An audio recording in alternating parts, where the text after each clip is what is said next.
died. Podcast is intended for mature audiences. The views and opinions expressed are those of the panelists and do not reflect in any way those of the podcast partners, sponsors, or affiliates. Enjoy. Hi, this is Michael Buffer, and you're listening to the voice of the people. Let's get ready for Boxing Voice. Hey, Daddy, this is $1 beat. BoxingVoice.com. No matter what nobody say, man. Spirit, can't nobody fuck with me, man. You know, I can't be fucked with, you know. Beyonce Productions. Whether you pay to see me win or you pay to see me lose, you're gonna pay. Fuck it, the kids still gotta eat. I don't have to watch, you know, any footage of a fighter. I mean, because I'm Floyd Mayweather, everybody gotta watch me. I knew eventually I was gonna have to fight Oscar over. I feel like he was straight up and down, no special effects.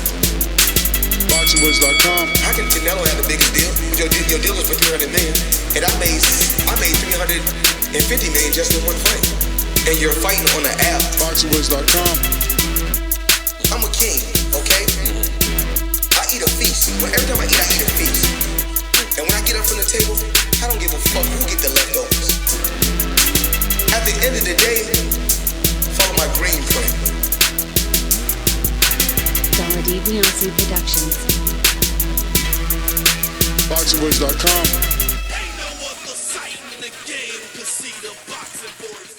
Good morning, TBV.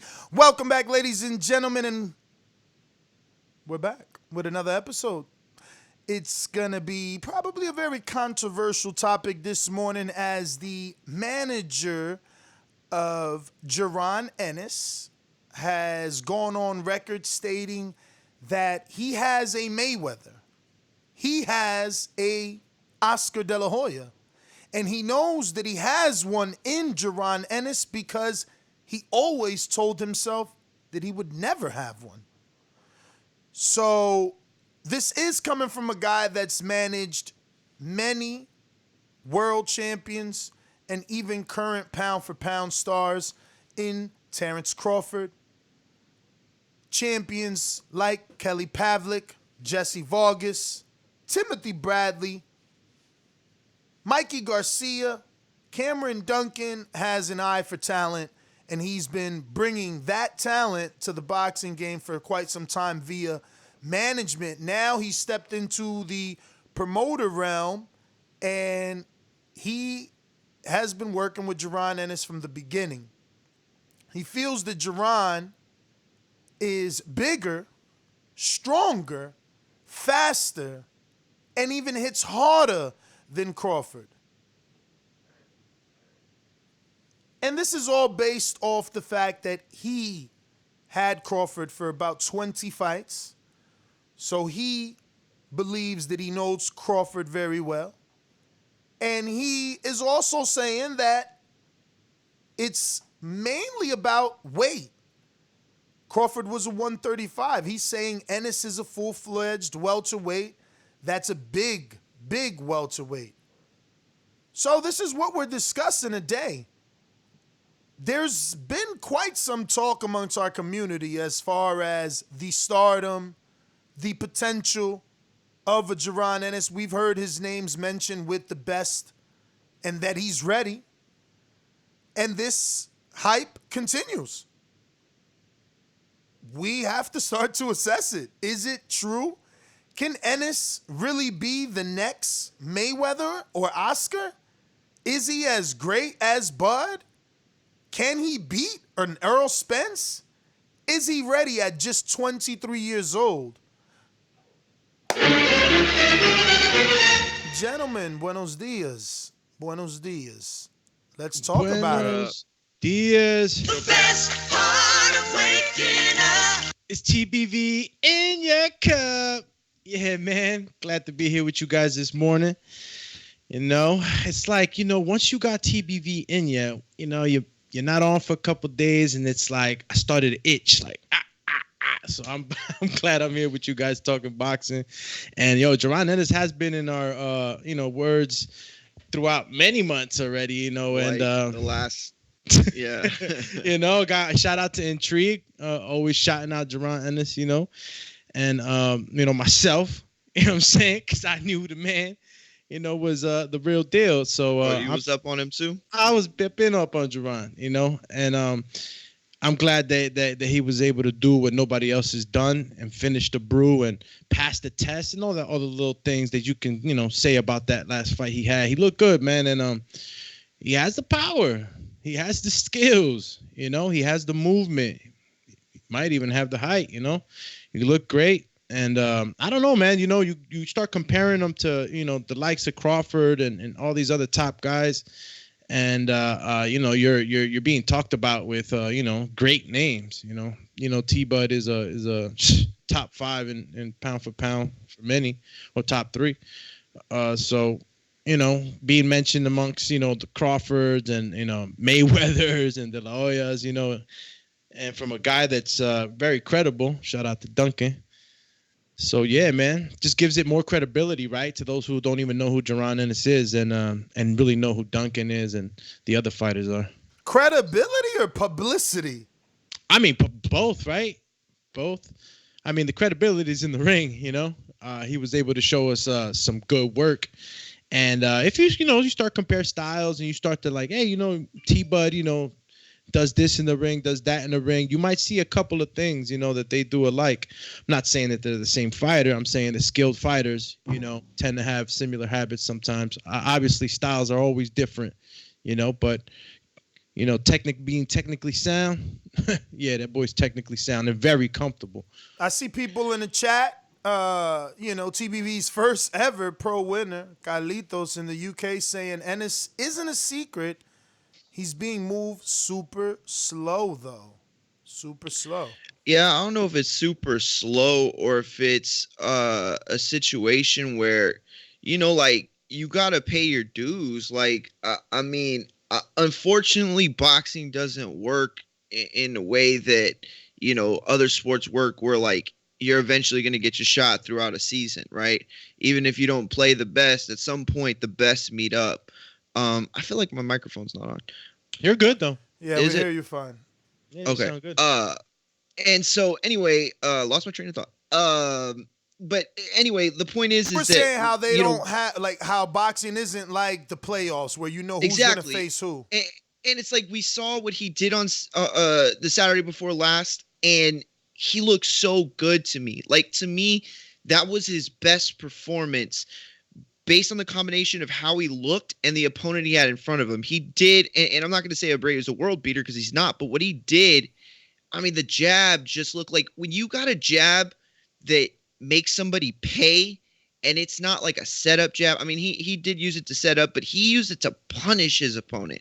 Like, there are just so many high-level things, but unfortunately, boxing works in a way that, you got to pay your dues, especially with the welterweight division, especially with a division that's so backed up, so removed. I don't take anything as disrespect. Like, he's trying to make a name. He's trying to get that clout, and he's trying to get the, like Ness used the word publicity. I think that's the best word to use.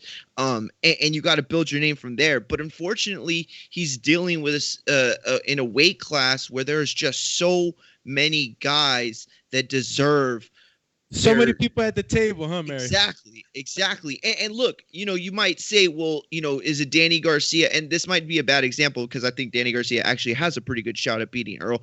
But okay, I'll use Kell Brook. You might look at a Kell Brook in Crawford fight and say, well, Kell Brook has no chance.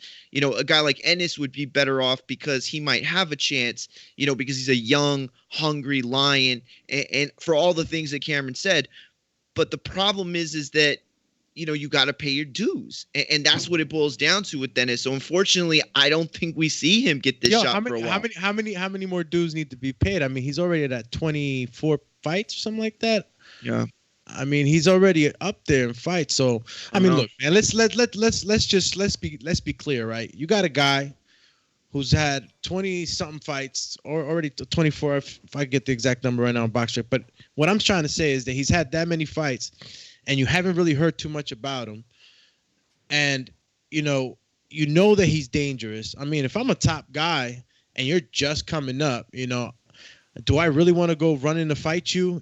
High risk, low reward kind of thing. And mostly the promoters, right? I'm not Word. saying that every boxer is going to look at it like that, because I'm pretty sure there's guys out there that they can feel like they can take on Ennis.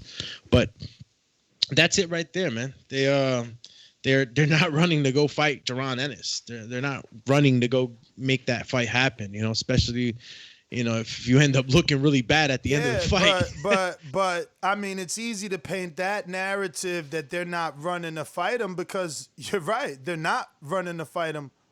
Because why would they? Has he fought a top 100 yet? But that's the story of the guys that are coming up, man. No, you it's know, not. They No, need an it's not. opportunity. No, it's not. They need That's an the story. opportunity. That's the story of the guy knocking at the top 10. Have you fought a top 100? I'm asking. Anybody knows anybody that he's fought that's been ranked, you know, inside 100? I mean, but you're saying it to what degree? To see if he is eligible to fight the top guys? Because I mean, I don't want him to go straight to the top five. You use the phrase. You use the phrase that no one's running to him, and I'm using. Well, he's not running to them either, fighting 159 ranked fighters. You know, if you want Terence, who's number 2 on BoxRec, right? Well, then what are you doing fighting a 159 fighter? If you want Earl, what are you doing fighting a 159 fighter? I mean, I don't know. What was I above? Because Eberger was definitely 159. I above is 195. Like, I don't know. I think he's knocking at the door now, though, right? He's knocking at the door. That's knocking, fighting dudes 159 slots ahead of you? What I mean by that is that absolutely not. But what I mean by that is that now he's gotten the opportunity. You know, I mean, Abreu, again, he's no world beater, but he's getting the opportunity to fight guys that are tougher now. And he's on TV, you know what I'm saying? And he's been seen now by a lot of people. So now people are going to see if they want to see him fight more, you know? So I think that the publicity comes along with considered durable is two different things, Doomy. I hate to cut you off. It's just like you're saying tougher, but was Abreu tougher, or was he just considered a guy that should give us some rounds because on paper he never been knocked out? So I don't know. Look, it was a step up. I have all these questions of any dude that's getting the hype. I always have these same questions. You know, I want to make sure it's real. I don't like jumping on bandwagons. I agree. I think also though you can't hold the hype against him too, because I'm there with you. I feel the exact same way you do, and I remember, you know, having this discussion and thinking to myself, you know, oh, like, you know, you can't get caught up by the hype, but at the same time, you can't hold the hype against him. You know, there are so many guys I'm excited about, like a Madrimov. You know, the guy has single-digit fights, and yet I tell anyone that'll listen that I think this guy's the goods. And so I'm not going to hold that against him either just because he's got that hype. I don't want to pigeonhole him. But where was Eric Walker ranked when Madrimov fight him? And that's what we're talking about. It's like, if you are making a case for the top, well, you should be fighting people that are leading you to the top. And look, you know, maybe people are turning him down. Right? Maybe people are turning him down. Maybe there's not enough money to give the opponents to take it. They're like, you know, why am I going to take this fight? But that's not our problem. You know, they're making a lot of great points in the chat. Rob, who's obviously an American hater. No, I'm joking, Rob. He says, yo, dude's 26, because he said 27, and isn't anyone's mandatory. He's like 26 and old, and he's no one's mandatory.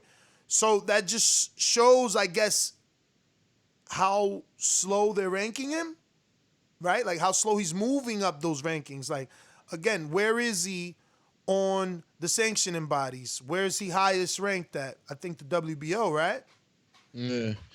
It's crazy because, I mean, if you look at the people he's fought, I mean, like I said, I always refer to Coach Mitty because he's the one that's always told us about the journeyman and the guys that fight, you know, and they're there to make rounds. But every now and then you get thrown in with a guy that might also be the guy. And I'm looking at this Armando Alvarez with an 18-0 record. I don't know if any of you guys know who this guy is, but was this guy one of the guys that maybe, you know, was supposed to be something?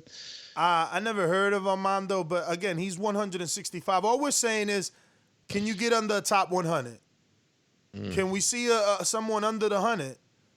How do you break into that business wise? Because I'm pretty sure that you think about it. He's allegedly 25 on BoxRec. So what you doing fighting 200s and 160s? You understand what I'm saying? So if you're 25, fight Formella, fight Bruce Butin. Ray Robinson is his stablemate. You know, Thulani Minge. Was this the biggest card he was on? Erickson Lubin. Van Heerden is actually a free agent now, right? He's not with Top Rank. He's a common opponent with Earl. He's a natural welterweight. He's big, you know. He's not a world beater. But, you know, I don't know. Fight someone in your ranking so we can see the truth. You know, there's a lot of speculation on his talent based on him fighting dudes that he's, 5 times better than in terms of ranking? Like, if you're 25 and you're fighting someone 200, what's going on? I mean, he's in the top 15 in both the WBO and the WBC. So, I seen that. And he's IBF. And IBF. In the WBO, he's IBF. 11. 12 and IBF. Wow. In the WBO, he's 11, which he just cracked all these. Remember, we've been talking Ennis he just cracked for the past 90 days, and he was only on 1. So now Ennis is on WBO 11, IBF 12, WBC 15. If you go in the WBO route, where's my man who just won? Where's he at? How is Congo underneath him with a WBO international? See how they be doing, people? Chris Congo, true. Chris Congo underneath him. Because above him, now they can secure that fight. I see in the WBO, Avenesian is number 9. They could get him that fight. That's not a hard fight to get. The issue is that how far is that going to jump you? It's only the number 9 guy. You know, go for Castillo Clayton. Make him famous. Ask him to come on Showtime. You know, jump the line like that. I'm sure Cameron Duncan could get Castillo Clayton over there.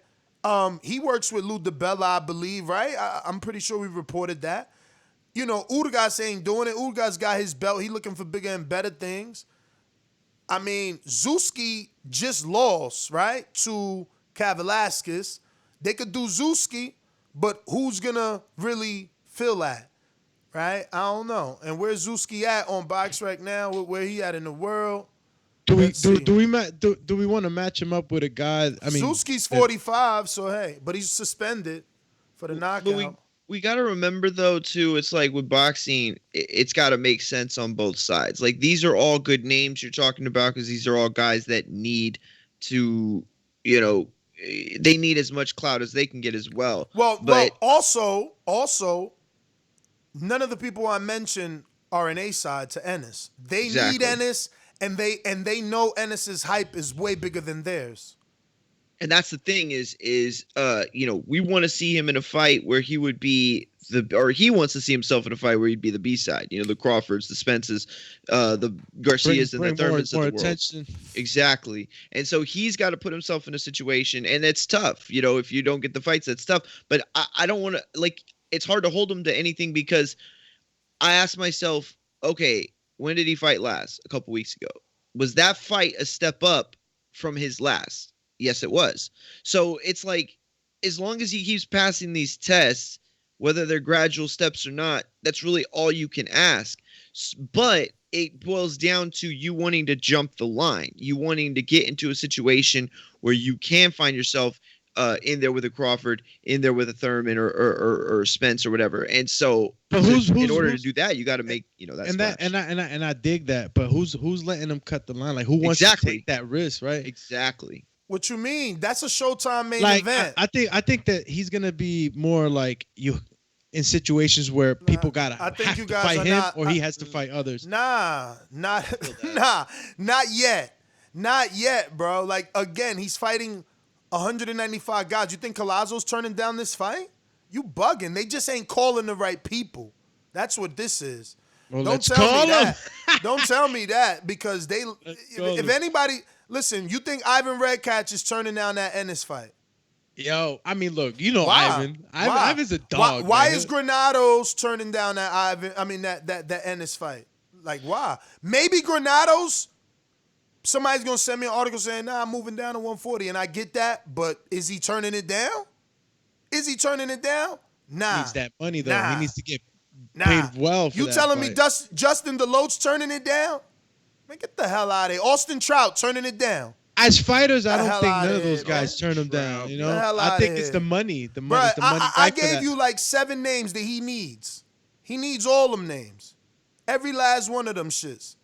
Ain't nobody turning that shit down. I don't No, want to definitely. That shit. But at this point, I don't discredit him for having yet not been in that situation. The only reason this conversation is happening is because of the big words that have come out of Cameron Dunkin. You know what I mean? So he's put himself in that situation where it's like, Yo, we're you know starting who to else ask ain't those turning his questions. welterweight fight down? And I would love it. And they know each other. So maybe we could get him on and ask him himself. And I doubt he turning it down. But he is local to that area. He's from Atlantic City, I want to say. But he trains with Chino Rivas. I'm going to ask Chino. I'm texting Chino. Real quick, though, super Anthony chat. Juice Young. He beat Oh, yeah? Saddam Ali last. Remember? Would he turn it down? I know they close in that area, so they might know each other. I'm still texting Chino. Hopefully he up. Obama Bo on the super chat says, "Let's be real. He just fought a guy who had his training camp in the county jail. Boots not ready yet.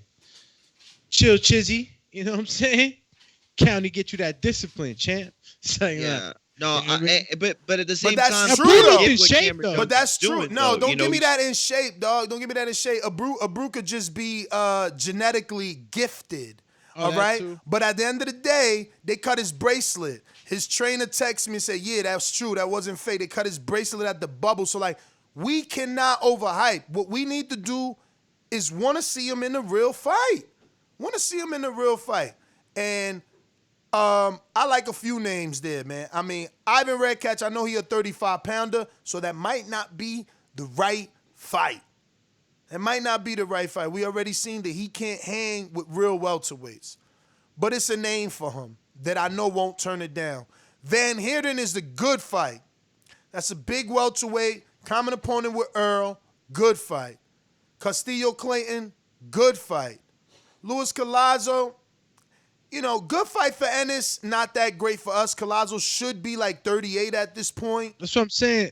So we put him up against an older guy. But you, That- yo, get one. Give me So one. you no, want listen the to name? me. No. but You you're gotta not gonna- listen you're to not- what you I'm can't saying. complain afterwards. No, you like, gotta oh, listen look, to he what I'm was old, saying, so dog. that's Good why he point. beat him. No, Good you gotta point. listen to what I'm saying. Luis Collazo was at least a former champ. Like, you ain't got even a former champ on your resume.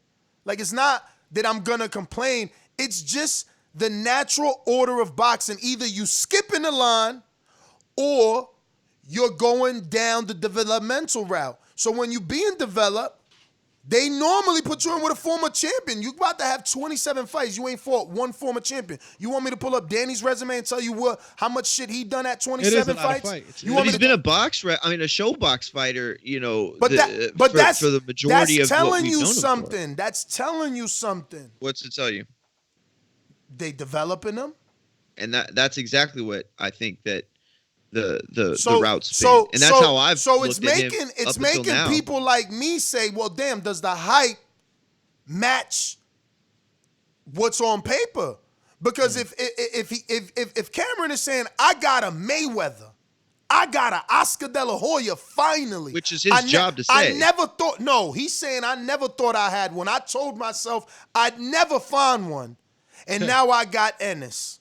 You I mean, understand? That's what you say though. That's the kind of hyperbole you I'm just use. saying. That's Well, what let you me- use as a publicist. At as a 27 manager. fights, what did Mayweather do? At 27 fights, what did Canelo, not Canelo, because we know he ain't did nothing at 27. But real quick, can I just But step in at and just say something? This guy, Oscar. you know, this kid, Jaron Ennis, has 26 fights and he has 24 KOs. He had a 92% KO ratio, right? So if I'm his team, I'm like, all right, this kid's knocking everybody out quick. Like the amount of rounds he has in the pros is still, you know, still minimal to the amount of fights he's had. So he's gotten guys out of there pretty quickly. So, I mean, I don't blame him for having even more fights than the average, taking on 26 fights, because I'm still trying to develop you. But if you're knocking guys out and finishing guy quick, I'm not getting those rounds that I need you to get. So if I would have been in this training camp, I want to move you fast, but at the same time, I'm not really mad at the situation. You're on Showbox beating these guys up, so I'm still getting you out there into the eyes, and I'm developing you at the same time. This guy, obviously, Abreu was the guy that was supposed to test him rough and tough. He was supposed to be probably Loma's Orlando Salido and whatnot, but it didn't turn out that way. And you want to put him in there with an ex-champ. Just as long as that people don't say, "Oh, look, he finished them like this," and look, he was washed up. It's really not the truth. He's not ready. It can't be like that either. We see the skills. That's one thing that we got to admit. We see the skills. We want to see the skills against higher opponents. Yes, we do. But I think it goes back to you too. Good morning. What was that, Francis? Good morning. Sorry, I'm late. Oh, there we go. Mantis. Yo, and I want to go back real quick to what you said, Do Me Too, because it goes back. Damn it, I forgot what I was gonna say. I was gonna make a point about like skipping the line, right? Like we want to see him in a situation where he tests himself each time, but you can't hold the hype against him just because fans and his manager and these people push him the way they do, which is their job and their right as fans. Doesn't mean that there's anything wrong with the developmental path that he's been on. You look at a guy like Mean Machine. Who did he fight before he got his shot at Crawford? You can go and look at the rankings and he fought a guy ranked here or whatever. But essentially he didn't fight anybody that would have given us any inclination that he was going to get that fight. You know what I'm saying? Hey, listen, hold on. Oh, okay. It's about who's moving you too, right? Like, good point. Who's moving you and like who's really behind you to put you in those situations where you're facing ex-champs and all that stuff, like your real quick, just so I could read Bama Bowes, because that's where the thought came from. It says on the super chat, what are the rankings of Virgil Ortiz opponents? He is being moved better, in my opinion. And absolutely yes, Bama Bow. And that's why this thought came to mind. I'm like, okay, what's going on with Jaron? Who's moving him, and how is he placed in those positions to fight these guys?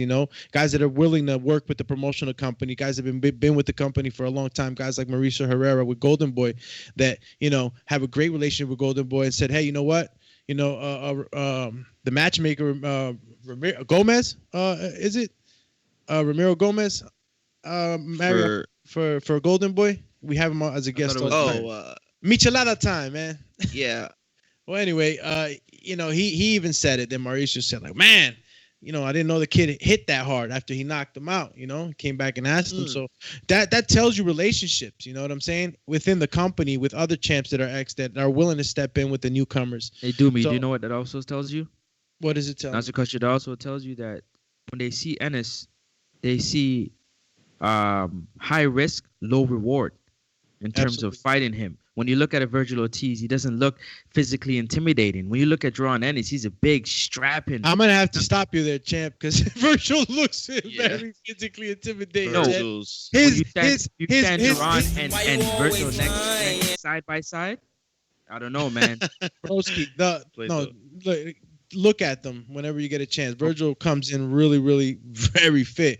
The thing about Virgil is that he comes off as a very nice kid. He has that, a very nice demeanor. I'm not saying that Jaron doesn't, but he's already been enough under the cameras that we already take him as that. We don't know what to get from Jaron yet. Jaron could be a nice guy. He could be a silent killer. We haven't gotten him to speak in front of the camera as much as Virgil yet. Damn. And we'll get to know him more. Huh? I mean, it's not about superhero posing. It's about who moves tickets. And that's unfortunately what it's about with the difference between the two. Virgil, he moves tickets and they put him in that situation where, he's, I guess, fast tracked. And that's a bad word because I feel like he's slowed down just a bit in terms of developing. But with Boots Ennis, it's like they want a guy who's going to sell tickets, and then they're going to push you. And if you're not a guy that's going to sell tickets, then you're a threat to anybody who is going to sell tickets for you. You know what I'm saying? And that's what Boots represents to me. Is That's kind of a how guy people on the look at outside Bud, right? fringe. Yo, at That's how least people look at Virgil. Bud Crawford. I think right? he's earned his spot At though at this least- point with Bud. At least Virgil has fought fighters that are ranked under the 100. That's all That's that a matters. fact. Word. Samuel Vargas for one. When you Word. stepped away, that's what we were trying to say. Like, what promotional company was Jaron with, or who was pushing him into being in position with those type of ex-champs that we want him, to have on his resume and go up against to be tested. And it's Virgil Ortiz's Golden Boy. Just had the right relationships with these other ex-champs that they were willing to step in there with Virgil. So where's Jaron Ennis? Well, that's decisions, and this is exactly now they're gonna. This little sentence is about to change the whole flow of the show. But this is exactly why I told JT the other day. I got a bad feeling about this. I told JT the other day, when your son turns pro, I hope he's watching this show, because the advice you're giving is horrible, and this is why. You see? This is why. Here we have two talents. One father chose to take his talent the Cameron Dunkin route. Now, yeah, maybe that father said to himself, well, Cameron has brought... He has had his hands in the in Mikey, in all the names we mentioned earlier, and we'll rename for those that didn't hear: Kelly Pavlik, Mikey Garcia, Terence Crawford. Just big names Dunkin has had. But what isn't said in this article is that all those names at one point left him: Jesse Vargas, Nonito Donaire, Kelly Pavlik, James Kirkland, all these guys, Terence Crawford. All these guys eventually left him. So going back to my original point about JT saying, no, I want my fighter to face the best. I want my fight. Well, how are you going to get him in that position if you don't start in the amateurs, if you don't start paying attention, and if you don't start making the right decisions immediately? Because there are Cameron Dunkins out there. So if the first dude that comes to you and says, yo, I want to sign your son, and you ain't following the game, you don't know what the fuck is going on, this is what happens. Virgil Ortiz gets the last four names that everybody recognizes. Who's that? Brad Solomon. Who else? Samuel Vargas. Antonio Orozco. Mauricio Herrera. Right? And Ennis gets the what? Leftovers. Leftovers. So we got to push hype. Or Virgil's doing it, and we got to hype Ennis. So then people get mad at you like, oh, Ness, you a hater. You don't believe in Ennis. Watch. What? No, I just like to believe in, seeing actual shit happen in front of my face, not you telling me I got the next Mayweather, I got the next Oscar De La Hoya. He's bigger, he's faster, he's stronger than Terence Crawford. I know. I also know you might have lost Terence, right? So I don't know what to believe here. No, and listen, that's fair, but the point I think is that we can't play Monday morning quarterback with the path that he's been on thus far. It's like he's passed these tests with flying colors, and people are hyping him, and so like now we're looking at where does he go? What test? How could you use the word test? Show me the name that's the test. Because Abreu's better than the last guy he fought. So that's what a this test? is all about. You gotta be better. This is the Terence Crawford route, bruh. I'm happy that the next guy is a little bit better than the last guy. Get the fuck out of here. Fight a name, bro. Fight a name. If your promoter,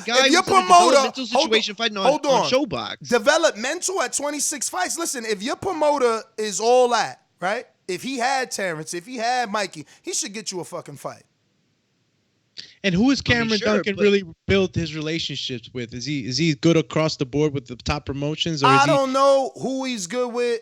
We've had Cameron on here. He's no Eddie, man. He's no Sam Jones, and Sam Jones is a manager, Eddie is a promoter, but he's been both. And what I'm saying, he's so quiet. You see, if Al is quiet, so he got front men. He got people out there for him. Like, you can't be Cameron. Shelly Finkel kind of quiet, right? I mean, but look who he's aligned with. He's aligned with Al. Cameron's in a different situation today than he was, years ago. So it's like really hard to. I mean, the only way that is different is that today he's a promoter. Yesterday he was a manager. Yesterday he dealt with Top Rank from a manager-promoter standpoint, never promoter-promoter. So I don't see what's really, the big difference is, I decided I'm no longer losing fighters because I can lose you if I'm just your manager. You can cut me off. But if I'm a promoter, you know, that contract gets icky. You know, Ennis might have to re-up with Cameron if he gets him a title shot. Remember, those contracts get written like this. So, well, I think in a situation where you're the manager, you know, it's your job to secure the best deal each time out. Now, in this situation with Boots, you have to develop the name, the brand, the entire package, and that's what we're talking about here. I just feel like, you know, we are holding Boots to this standard based off of the ink that's, you know, been written about him, the inches that we've read, and you know, I don't know if it's like this thing where, I mean, look at Canelo, like look how many fights he had, and then ultimately where he got. Like you can't put your finger on the pulse of boxing and say, well, this guy needs that, or this guy needs this. Like, who's to say he didn't need all these fights to get to the situation where he can beat a guy in the top 50, top 25? I get you, but Mario, tell me that even the fanatics were saying Mayweather versus Canelo when he was fighting the likes of Gomez or Jose Cotto. They weren't saying I want to see him. So all I'm saying is, if you wouldn't be telling me Ennis can beat Crawford and he's bigger and faster than Crawford, then I wouldn't be going to BoxRec saying, well, damn, Ennis has 26 fights and Crawford has 32. I mean, that's how it works, right? Like, what's taking so long? I mean, if you're saying that this talent is, he said, I got a Mayweather, I got an Oscar, well, then Mayweather did it. He was a champ before 27 fights. And he fought a real champ. Yeah, but you got to understand, these guys were coming straight out of the Olympics, man. You know, with good backing into their careers. Good answer. And I don't think Ennis really got that, right. Like I don't know his amateur background. Was he in the Olympics? I mean, we would have to have him on to ask him. I don't know his amateur background. And Crawford fell into a spot too. Remember, his big shot came with a late minute replacement. Like that was his opening into the world of, you know, boxing. But what does Ennis have? What's the advantage that you're not even pointing out that Ennis has over Crawford in their beginnings? Wow. Ennis is being coddled and given fights he's going to win. Yeah. Crawford had to step up on 7 days' notice and say, I could fight him. Cameron said no. You understand? Cameron Dunkin said no. Bomac and Crawford said, man, I could beat that dude. Who they were talking about? British Prescott. But understand what I'm telling you. Cameron Dunkin, back then, manager of Crawford, said no. Today, promoter is telling you this guy's better than Crawford, but he still ain't put him in there with nobody. The man that said no when the fighter wanted to step up. Just saying. I see where you're making that point. I mean, look, at the end of the day, right, they're working for the fighter. And that's always been a thing that we say here, right? They work for the fighter. So if he really wants to step up, he's gonna let Cameron know that he's ready to step up. I mean, that's I guess that's where relationships could get a little bumpy between, you know, your managers and your promoter companies when you're disagreeing on who you want to face as a fighter. I mean, if he feels like he's ready for the next step up, I don't see Cameron in any way, especially talking to him with the likes of a De La Hoya and Mayweather in that fashion. I don't see him backing down. Maybe he's learned from them. Maybe a possible mistake that he might have made in that decision with Crawford or whatnot. But I won't tie the two, but I will consider it. And I'll be watching closely as to what's the next fight that's going to be given to Jaron Ennis, because that's what we want to see. We want to see him in there now. You passed the test. Abreu was supposed to be the guy. You're Orlando Salido, so to speak.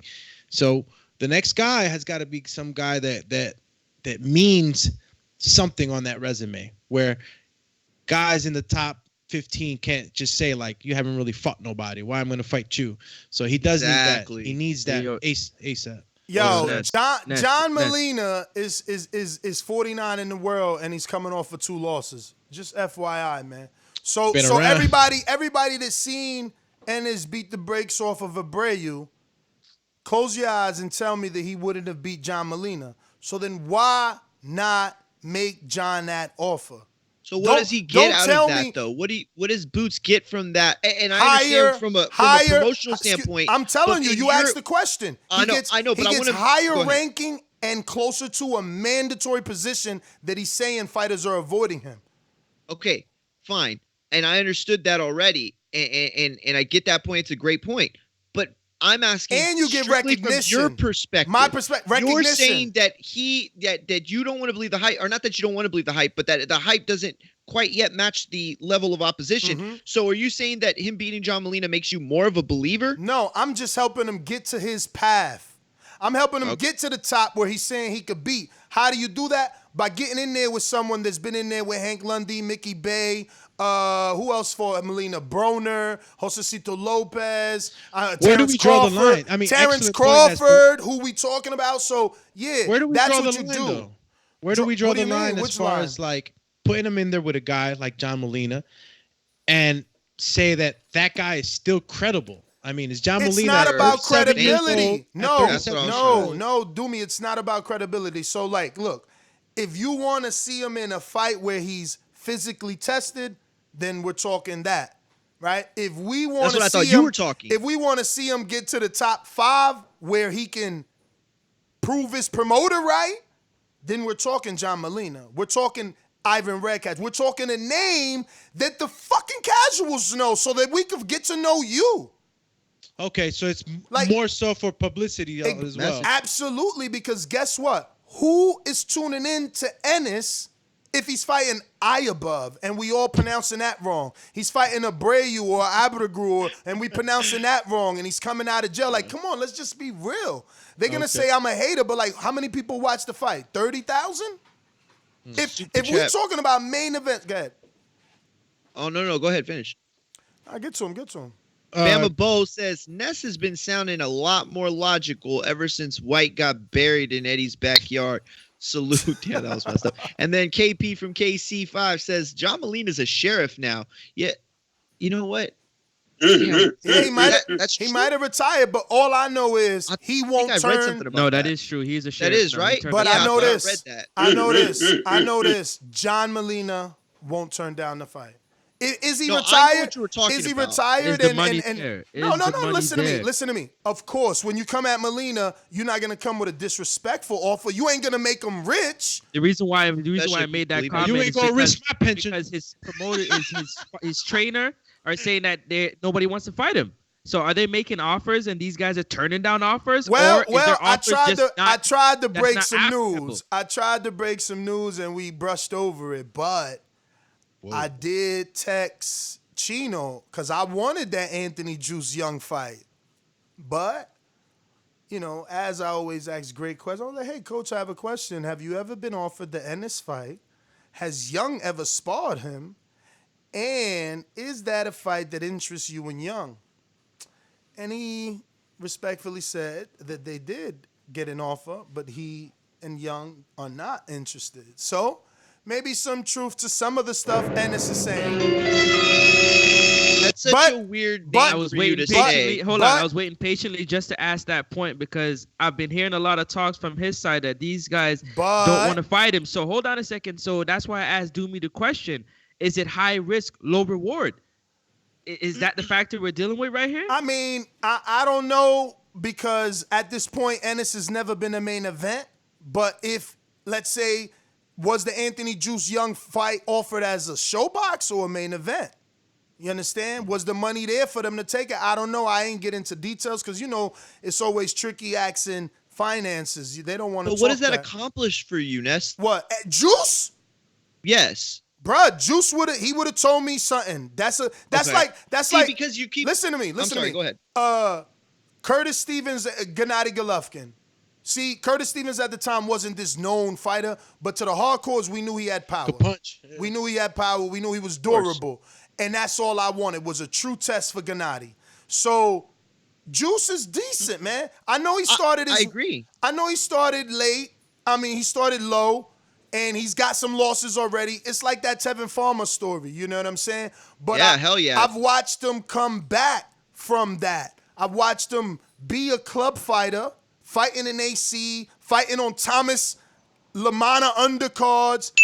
and then all of a sudden getting with Chino and getting some decent fights, turning into a welterweight and looking all right, man. He looked good. He's got 10 wins in a row. Listen, what he did to Saddam Ali might not be important to many people because Saddam Ali has given us reasons to question him at this point. Jesse Vargas knocked him out. He's got a Cotto win, though. You know, Jaime knocked him out.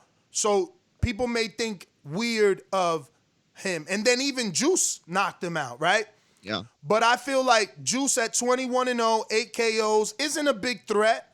But look, he turned it down. It's a waste of time. I just thought he was a decent enough opponent to show us, you know, how good this guy is. Yeah. No, I love the opponent. I want to make it very clear. I love that fight. My whole thing is I'm just trying to pin it down for you or for me to understand, you know, more what you want, because to me it's like those are two different avenues. Oh, yeah. Well, I'm giving him two different routes. Routes. He could have the route to silence and look, Juice is ranked 31 in the world, just FYI. But again, he turned it down. Wow. That's unbelievable. Hey, we got some super chats.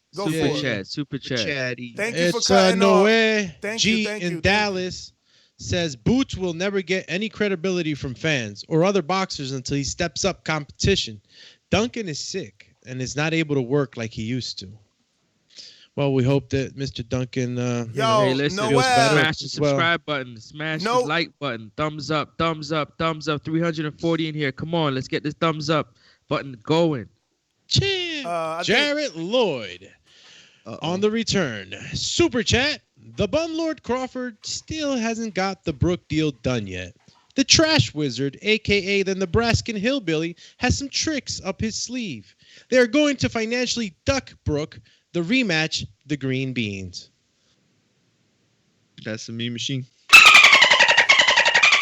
Yo, and I can see how they could sell it. Like, yo, y'all think he knocked me down? I'm going to do it even better. Yo, you should have did the roar right there. Like, rawr. Is he? Yo, did anybody see Terence's tweet when he was like, what? At the time of the knockdown from the jab? Nah. Yeah. What? Y'all ain't see that? It was hilarious. I mean, he needs to fight somebody so like people get off his back. If you go to that tweet, I want to see is it still that bad. All you seen was like stuff about him and Charlo. Remember they had a little back and forth. So once he did that, everybody got on him on the Charlo in one way or another. Hey, do me. Were you the one that said that Rosario looked a little unhealthy? Yeah. Was you, right? And you were concerned about it. You could tell. I think Rob as well. The way he took off the weight. Yeah, might have had a big factor. I said it was. Doomy made that point before the fight. I remember our preview. I can't remember who said that he was looking big, and I remember Doomy said I was saying that he looked kind of big, and the Doomy was like, "Man, he's looking a little bad though." And bro, I think you called it 100, Doomy. We got to get him on to see how he felt. I don't know if he'll make excuse on that shit. Bro, look, I said that he came in dry, but look, at the end of the day, I'm all speculation. We'd have to get him on. Of course. And actually, get there's some substance there, though. Bro, you don't start convulsing like that. I mean, organ stoppage must have been for like 2 seconds there, but something happened. Hey, fellas, listen to this. That's almost like the punch that Josh Taylor threw on his mandatory opponent. Yo. The reaction was almost the same. Like, what the? Bro, man. Weekend of body shots. Nah, but look, there's a lot of people that feel the same way, like that he was weak from the weight cut. That was it just goes to show, man, that the phrase, everything off the jab, the jab wins fights, jab is the best punch in boxing. I mean, that just proves it, bro. I always loved the Mayweather stab jab. And he always got people's attention because of his accuracy, but he never knocked anyone out. These Charlos have knocked down and knocked out people with jabs. With jabs. Put some respect on their names, man. They doing it. Man, and look, at the end of the day, it could have been none of that dehydration stuff, and it could have been just that shot where Rosario's belly was soft and he wasn't tight. and the thing just hit him, and it hit him in a way. It looked like he punched him right on, like under the belly button, like right in that soft spot that you got, like in your lower part of your abdomen, man. And like, who knows, dude? Like he probably and it was like, a perfect one. Like, not even the haters could be like, yo, that was low. For the replay, it was perfect. Like, replay showed that right on the line, brother. Like what Floyd says, a jab will take you, a right hand will take you down the block, but a jab will take you around the world. Yeah, man. Yeah. Took him to the and camp. Charlo's, Big Charlo had the beautiful jab. I know me and Mitty, Mitty criticized that he was going to the left with it because he was going towards the right hand, but I love the way he was doubling it and moving as he's throwing it to the left. You know what I mean? It was nice. I gotta shout out real quick, Jermel, because he made me eat my words. I was dubbing him as the guy that was gonna lose his cool. He wasn't gonna box. He was gonna go crazy, bro. He did everything that I said that he was. He did the opposite, and like I saw him box. I saw him calm. Like big ups to you, bro. Yo, real quick, I just wanted to. You said that Derevyanchenko right now wasn't the right opponent for Jamal Charlo. But I'm hearing you constantly saying with certain fighters that need to build their careers that they need a name. What is the difference? Because you said that Derevyanchenko is coming off 2 quote unquote top 5 or top 10 fighters. So that's a good name, even though they're 2 losses. But you made the argument all last week that why not somebody else? But it's the same thing. Like I would say, like Ennis and John Ortiz. Molina. No, and John Molina. Right. Because I'm saying it's okay for him to fight John Molina, but I'm saying, and John Molina's coming off of 2 losses, one being a knockout to Josecito Lopez. But then I'm saying, I would have rather the better opponent for Charlo. But you got to understand they're in 2 different places. Charlo's a 2-time champion, 154, right. 160 now. Well, he's still getting the same Spider-Man, treatment. like Spider-Man, with great power comes great responsibility. So as a champion, we expect more from you. As a prospect, we expect certain things from you. So it's 2 different things. 2 different things. That being said, there's also a difference in you brought up Derevyanchenko and Molina. This is the difference. No one knows him. Speaks no English. He's got 31,000 Instagram followers. I bet you John Molina got more. I'm hoping I'm right about that. John, don't make me look bad. I'm going to find it. He got to have more. PBC had him on Fox. Come on, John. John. He's a cop now. Molina. Come on, John. John my Molina boy, Jr. Sheriff. Oh, my God. Is this him? Life after box? This can't be him. That's exactly. If it's life after boxing. Nah, but he must have closed it and opened it back up. Here we go. Numbers are skewed. Whoa! Let me see. That cannot. He's searching, y'all. That cannot be John Molina. I'm telling you. Look. Why? Because it's very low. No, it's very low. Very, very, very low. That must be like a fake account.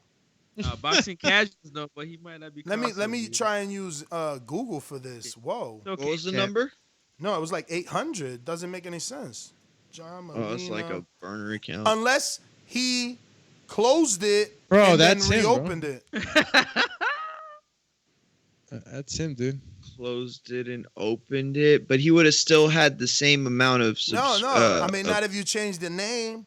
But Ness, my whole point. Like open another one. Yeah, open another one. Oh yeah. I understand John Molina is a big name. That's life after so boxing, champ. But why, you already followed him? It's like I don't follow him, so I figured it wasn't the real one. It's got to be him, champ. I don't know. I just found one on Google. Let's see. Anyways, you made my point. This ain't him. This ain't him either. Yo, maybe he got a different name. I don't know. Look, I'll find him, guys. I'll find him. Yeah, I can't find him. I got you. That's a tough name to like narrow down. Hey, man, it's time to go to callers in 4 minutes. Get your thoughts in order. Is Ennis the next Mayweather, or is he already Mayweather and Oscar De La Hoya the way Cameron Dunkin feels? And is he bigger, stronger, faster than Crawford? There's actually some other quotes that we need to give just, for context, right?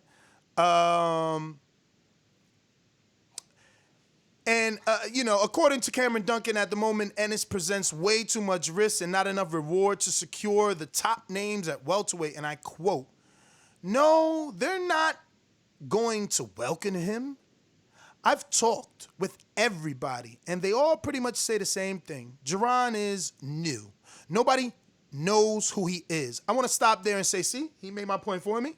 That's why you fight, Melina. You get to know people. People get to know you. But anyway, going back. Says nobody knows who he is. If I'm going to put my guy in with somebody, I want to put him in with a name. If I'm going to take a chance on losing, these people aren't stupid. They know a pound for pound guy, and they know that he may be the best welterweight in the world, which I think he is. I had Crawford for 20 fights, so I know him very well. I know all these guys. I think Jaron, who is barely 23 years old, is going to be tremendous. A great fighter. Pound for pound, the best in the world. I really believe it. That is his Instagram, sorry. Terence, when I signed him, he was a tremendous 135-pounder.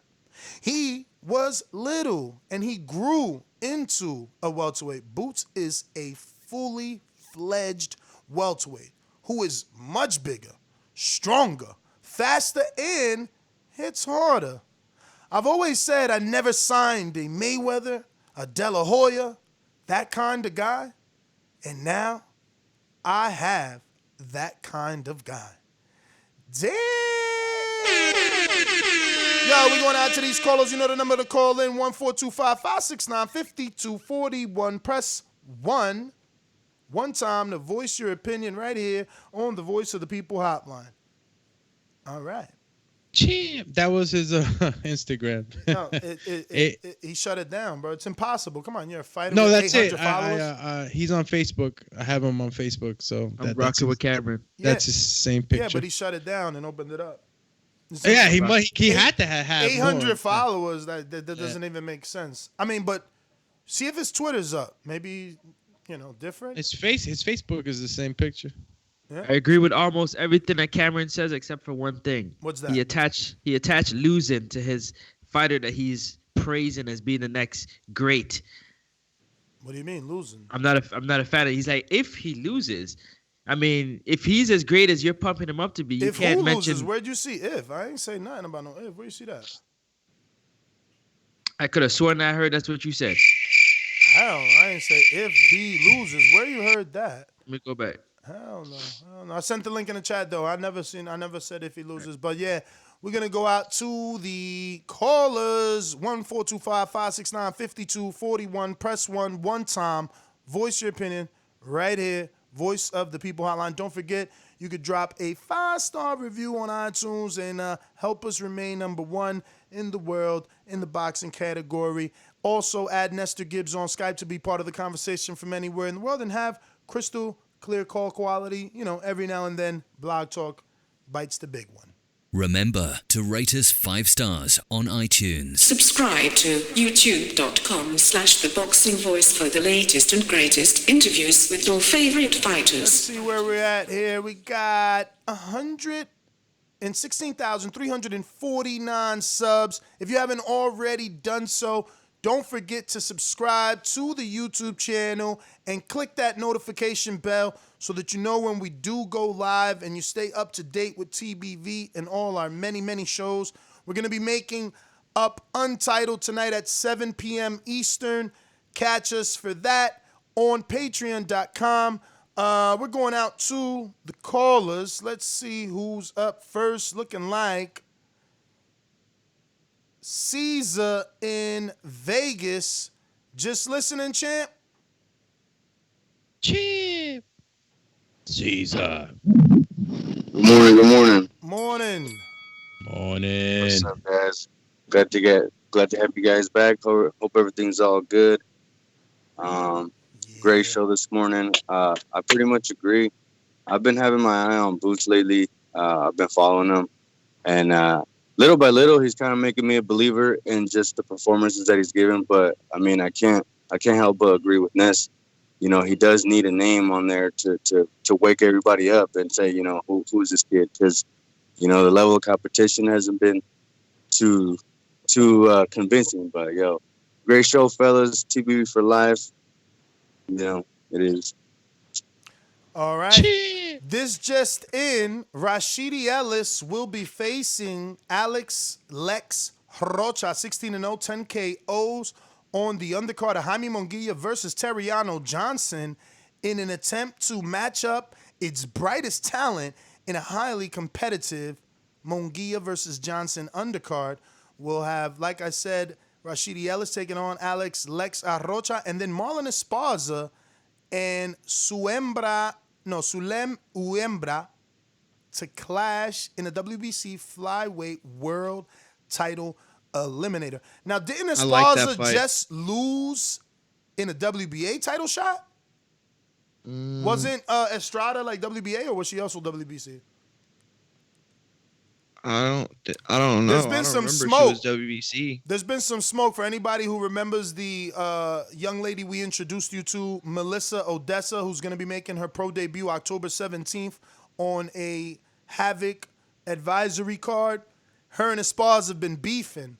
They were supposed to spar, but Melissa says that Esparza's team wanted her to lose weight to spar. So she was on her Instagram like, who asks you to lose weight to spar? You know what I'm saying? So then Marlon hits me up and she's like, yo, you want footage? We gonna spar. I'm like, hell yeah. She never sent it. I remember that. I hit up Melissa and I was like, yo, did you spar or are going to spar? And she was like, hell no. When her team comes correct, then we could do that. Till then, ain't nobody making weight to spar you. Bruh, I've never heard of negotiations for sparring. That's crazy. Not to mention that on her video, she said she was only 3 pounds. Like, they wanted her to lose 3 pounds. It's like, that it just didn't make any sense to them. Yeah, y'all working. It's not like you're going to fight each other. Trying to A-side her and sparring? Unless they was having a real match, underground match. But that said, I want to be announced for last. That just goes to show. That just goes to show that somebody we introduced you to is kind of a threat, that they need you to lose weight and spawn. So in other words, you're saying the people we interviewed today are the future of tomorrow. Oh, I get it. I get it now, champ. Now that's got some. She got some pop, man. So I mean, I can't wait to see her. Yeah, I never heard of really like negotiating that unless like you're really trying to have like a really tough, rough sparring. Like, why would you be concerned? You know what I'm saying? Because we spar guys above and below weights all the time, and then like, unless you really trying to knock each other's heads off, you're not worrying about 3 pounds. Hey, Ness, I got a question to ask you, bro. Yeah, go ahead, Chin. No. Real quick. For my iPhone users, I just posted a link in the YouTube chat. Save that and check it out later.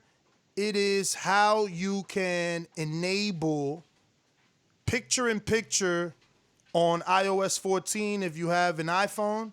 And I know this will make your life...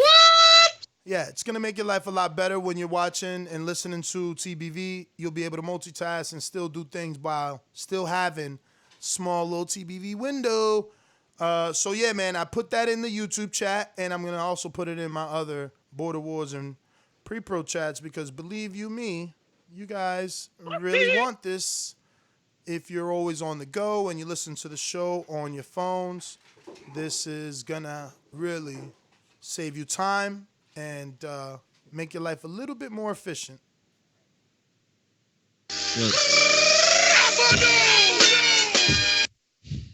So you were going to a super chat, I believe? Yeah, go super chat. Oh, I thought Francis was. I'll go after you. All right, let's go to the super chatty, which I don't know if that was another one. I don't think there is another one. All right, next, I wanted to ask you a question. Go for it. So Murat Gassiev is finally making his heavyweight debut on October 31st. He's fighting Kevin Johnson. Is that a good name to start out his heavyweight debut coming from cruiserweight? Yes and no, right? Because yes, in a sense that, hey, his expectation isn't as great as Usyk because Usyk is the undisputed. And he lost to him in the tournament, right? I know, He that's what hasn't I'm fought saying. since then. That's what I'm saying. So his expectations aren't as high as the dude that won all the titles and achieved greatness, right? So Agree. in a sense, it's okay for him to go that route. He's clearly telling you, I need a soft touch. And it's also okay because Kevin is a barometer. Only one person has knocked him out, and that's Anthony. Everyone has fought him. If Gassiev knocks him out, some people will say Kevin has just finally gotten old, but some people will give him credit. And only Anthony Joshua's knocked him out. Second, but the arguing side, yeah, I can see that being a totally bad name, but it's hard to argue that that's a bad name. Like Dubois, everyone has faced him. Like that's a journey. Like no one faces Teaspoon. You get what I'm saying? Like he's facing someone that we know is durable. Like we know that'll give us some sort of gauge. Not that much of a gauge, because look, I mean, Macaboo kind of beat him up too, right? I think Macaboo, not Macaboo. What's Macaboo's what's Macaboo's brother's name? He lost to Hunter Bacoli. Martin Bacoli. Martin Bacoli kind of put hands on him. Look. Yeah, he did. what is Kevin Johnson at this point? It's not much. But again, Gassiev lost. Well, according to Benson, this is happening in Russia. So it's going to be happening all the way in Mother Russia. So Kevin is definitely losing. I think it's an okay. Listen, I like it to be like, his first gauge into the heavyweight division. Nah, look, I'm. How long has that been since that tournament? It's been a while. Almost 2 years. God, what have you been doing, champ? Almost 2 years, brother. Yeah, what have you been doing? I actually think he was supposed to get something right as COVID started, if I remember correctly. Coach Myers. Let's go. Boomerang, Connecticut. Good morning. What up? Yo. Champ, y'all hear me? What's going on? Good morning. I think we need to pay attention to the relationship between Cameron and Jaron. Maybe something's going to come up. Maybe his contract is up soon or something like that. Because Cameron got a big thing of losing big fighters. At one point, he had Mikey, Terence, and Tim Bradley at one point, and then he lost all of them. So I don't know how good his relationship is. Who is Jaron signed with? Cameron, as a promoter. No, as a promoter. As like he's not with Golden Boy, he's not with Top Rank or anything like that. Cameron is his promoter. Cameron is no longer a manager. He's a promoter, but he's also got a co-promotion deal with someone else named Victory, I believe. Victory. Okay. Let me see. Promotions. Sounds like a kickboxing league. Victory Boxing. That doesn't sound too good. All right, so yeah, Jaron's probably trying to plan to get out of that contract unless he gets a big fight. I mean, and also Jaron is 26-0. He got a lot of catching up to do because Earl is 26-0, unified champ, and I don't know why he thinks that he has more power or this and that than Crawford, but that's just my call. I want to say Crawford got like 10 knockouts in a row at welterweight, fighting top guys at welterweight. So I think he's just talking just to talk, but that's my call. Yeah, Thanks for the call. call. So, and I quote, Chris sued Boots Ennis and asked that the court ruled that his existing promotional contract is valid. Michael Miller, which, Mario, do you remember that name? That I can't believe Michael Miller's involved. So he says Middledroff's attorney and noted longtime boxing personality informed BoxingScene.com, we've been involved in this sport, doing this for a very long time. And we know that the signed documents we have confirm Victory Boxing Promotions as Boots' promoter. It's not to say that he cannot fight, he just can't fight without Chris and Victory Boxing Promotions being involved. Quick super chat. Super chat. Sam Henry from the UK says, why do people say Kovalev took a dive versus Canelo when he got chin checked, but nobody is saying anything about Rosario taking a dive from body jab? Laughing emoji. Bro, if that man took a dive, he should go into acting. Yeah, he should go. He Sam, deserves an Dude, Oscar. it's the same type of dehydration, brother. Same type of weight training. Hypoglycemic shock, but it's at a cellular level, champs. Look it up. But I can't say it's true or not. This is all speculation. We'd have to have Jason on and see what exactly was going on when he felt that shot. It could also have been a well-placed shot that belly was soft, and that's the reaction he took. You got some organs down there, sensitive spot. Big Shannon the Cannon was on here, on his boxing philosopher status, and he told us that like the animal, the belly is the weakest part, and if you get hit in a certain spot in that part, man, you might just hit the shake. Real quick, there's some more super chats that came in. MEZBX says, how about Thomas Delorme or Josecito Lopez for Boots Ennis? I like Lopez off the win rather than Delorme off the loss, but I know Delorme puts a tough test. I could see Ennis stopping him, though. Like, if his power and skills are real, like, he goes to the body well. But Delorme's a dog, man. He earned my respect. See, it was so strange. It was so strange. Delorme was on the same. He was. Delorme was Ennis years ago, fellas. He was literally Ennis. He had 3 promoters, Lou DeBella, some other Puerto Rican, and another one named Lou Bastillo or Caputillo. I don't know, some Bautista, something like that. Well, damn. And he was pushed by HBO as this next great Puerto Rican welterweight. And obviously he took that first loss, but then he built himself back and showed us he's a tough fighter. He's a durable fighter. That would be a nice fight. Yes. That would be a nice fight, But Ennis would be the favorite. And expected to Y'all win. stop playing with Ennis, man. Ennis will stop Delorme, man. Inside 7, easy money. What are we talking about here? We talking about that guy that's super talented, athletic, and we talking about Thomas Delorme? Stop it. That's a fact. Secondly, the weigh-ins are done for tomorrow's final the gold contract weigh-ins between O'Hara Davis and Tyrone McKenna. They both weighed around the same weight. I just wanted to add that in there. Let's go, champ, from across the pond, right?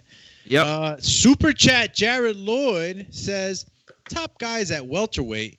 You mean top pedestrians? The bum lord is ducking all of the smoke at welterweight. He getting punked by Gary Russell, but he trying to sell green beans as top tier. Hit the Carl Thomas one more time. Well,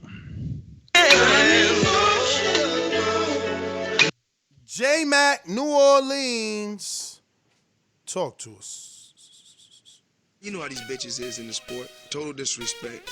Kid has no class, no style at all. I'm a gorilla, I'm a dog.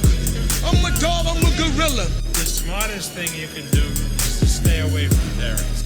It can't be the boogeyman if I'm chasing him. You want to bet? You bet 100,000 on that. Let's bet $1 million. Easy. Let's bet $1 million. Yo, can y'all hear me? Yes, sir. Hey, shout out to Cameron Dunkin for losing all the top fighters. They must got some type of history, and there's a reason why he lose these guys. I think you said something about Bud wanted to fight. He didn't think Bud was ready for it. Maybe that had something to do with his lack of confidence. So shout out to him. And promoting a manager is supposed to think highly of fighters. And it may be due to the fact that he may be about to bounce. I don't know. That's all opinion. But we is having a show based off his opinion. He said smart, strong, bigger, faster. I didn't hear him say smart. I'm sorry. I added smart. He didn't say smart. And see, the thing about being smart is once you get in the ring with a guy that can take away some of them attributes for you, we see how smart you is. We see how dog you really is, because it's a thinking man's game. And they got fighters at 147. However, they may not be as big and fast as him, but they got fighters that could out-time him. They got fighters that could take away that range from him. They got fighters that could counterpull his feints. So until we see Jaron Ennis challenge against that, I won't ever disrespect Mayweather. Yo, shout out to the community, bro. Just in, John Molina's real Instagram used to be John Molina Jr. 135. And now it's over. They sent me screenshots of what it used to be and screenshots of it not being on Instagram. and screenshots of it being on Showtime, tagging him on Instagram when he was. A fighter knows when they want to fight. I won that fight. Blah, blah, blah. I don't know what he was talking about, but they quoted him on Showtime.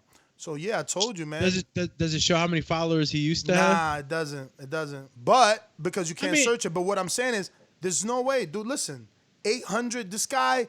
First of all, that's his new Instagram. Yeah, the new one. Because again, listen. If you're done with boxing, maybe your wife also doesn't want all these chicks in your DM. No, listen. We all live in the real world. Open up a new one, pa. You don't need that no more. And now he's John Molina Jr., not 135, not the dude that everybody can easily find in DM. Like, someone finds him now, they're seeking him out. True. Or, I'll end it there. No, well, I'll tell you, too. I've known a handful of fighters that nobody here has heard of because they were guys from my area that didn't make it big. As soon as they retired, they shut their thing down and started over. Like, they didn't want to be reminded of boxing ever again, so. JT, New Orleans, you rocking out? Champ. Going once? So interesting when you come across like a nice guy, but you're really a piece of shit. Hey, with that comment. No, that was a piece of fuck you. That was a piece of shit. We're doing live TV. Man, I don't care. What you gonna do about it? I'll kill this mother. Why do you have to talk like that? Well, I'm talking to you the way I want to talk to you. You have a problem? Turn off your station. I'm the best ever. Yeah. What's going on, y'all?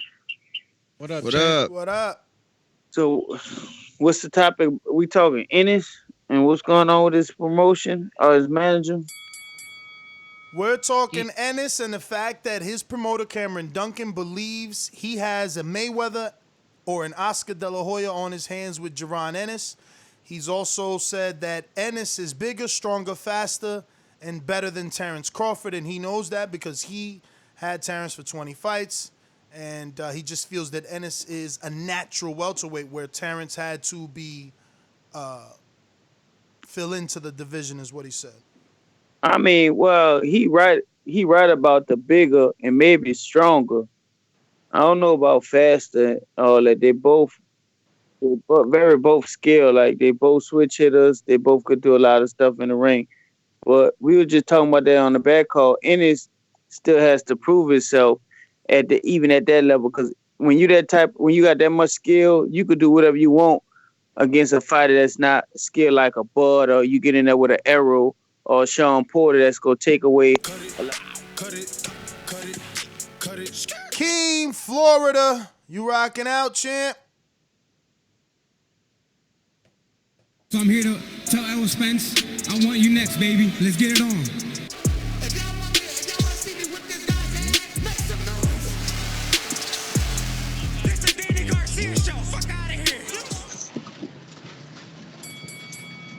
Yo, what up? Can y'all hear me? Yes, sir.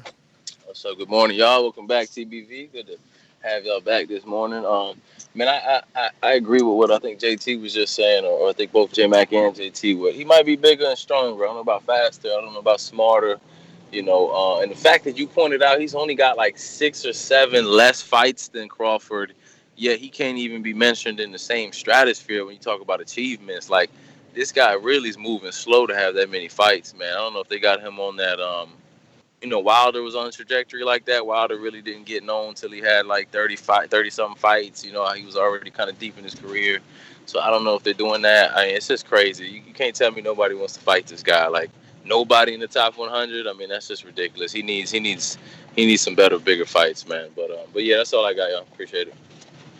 All right, love the call, man. See that they gonna have to send their best fighter for the check. So I was wrong. I thought Crawford had 32. I confused that with his age, which I was also wrong. He's 33. He's got 36 fights. He just had a birthday yesterday. Happy birthday, Terence Crawford. Happy birthday. Happy birthday. Not that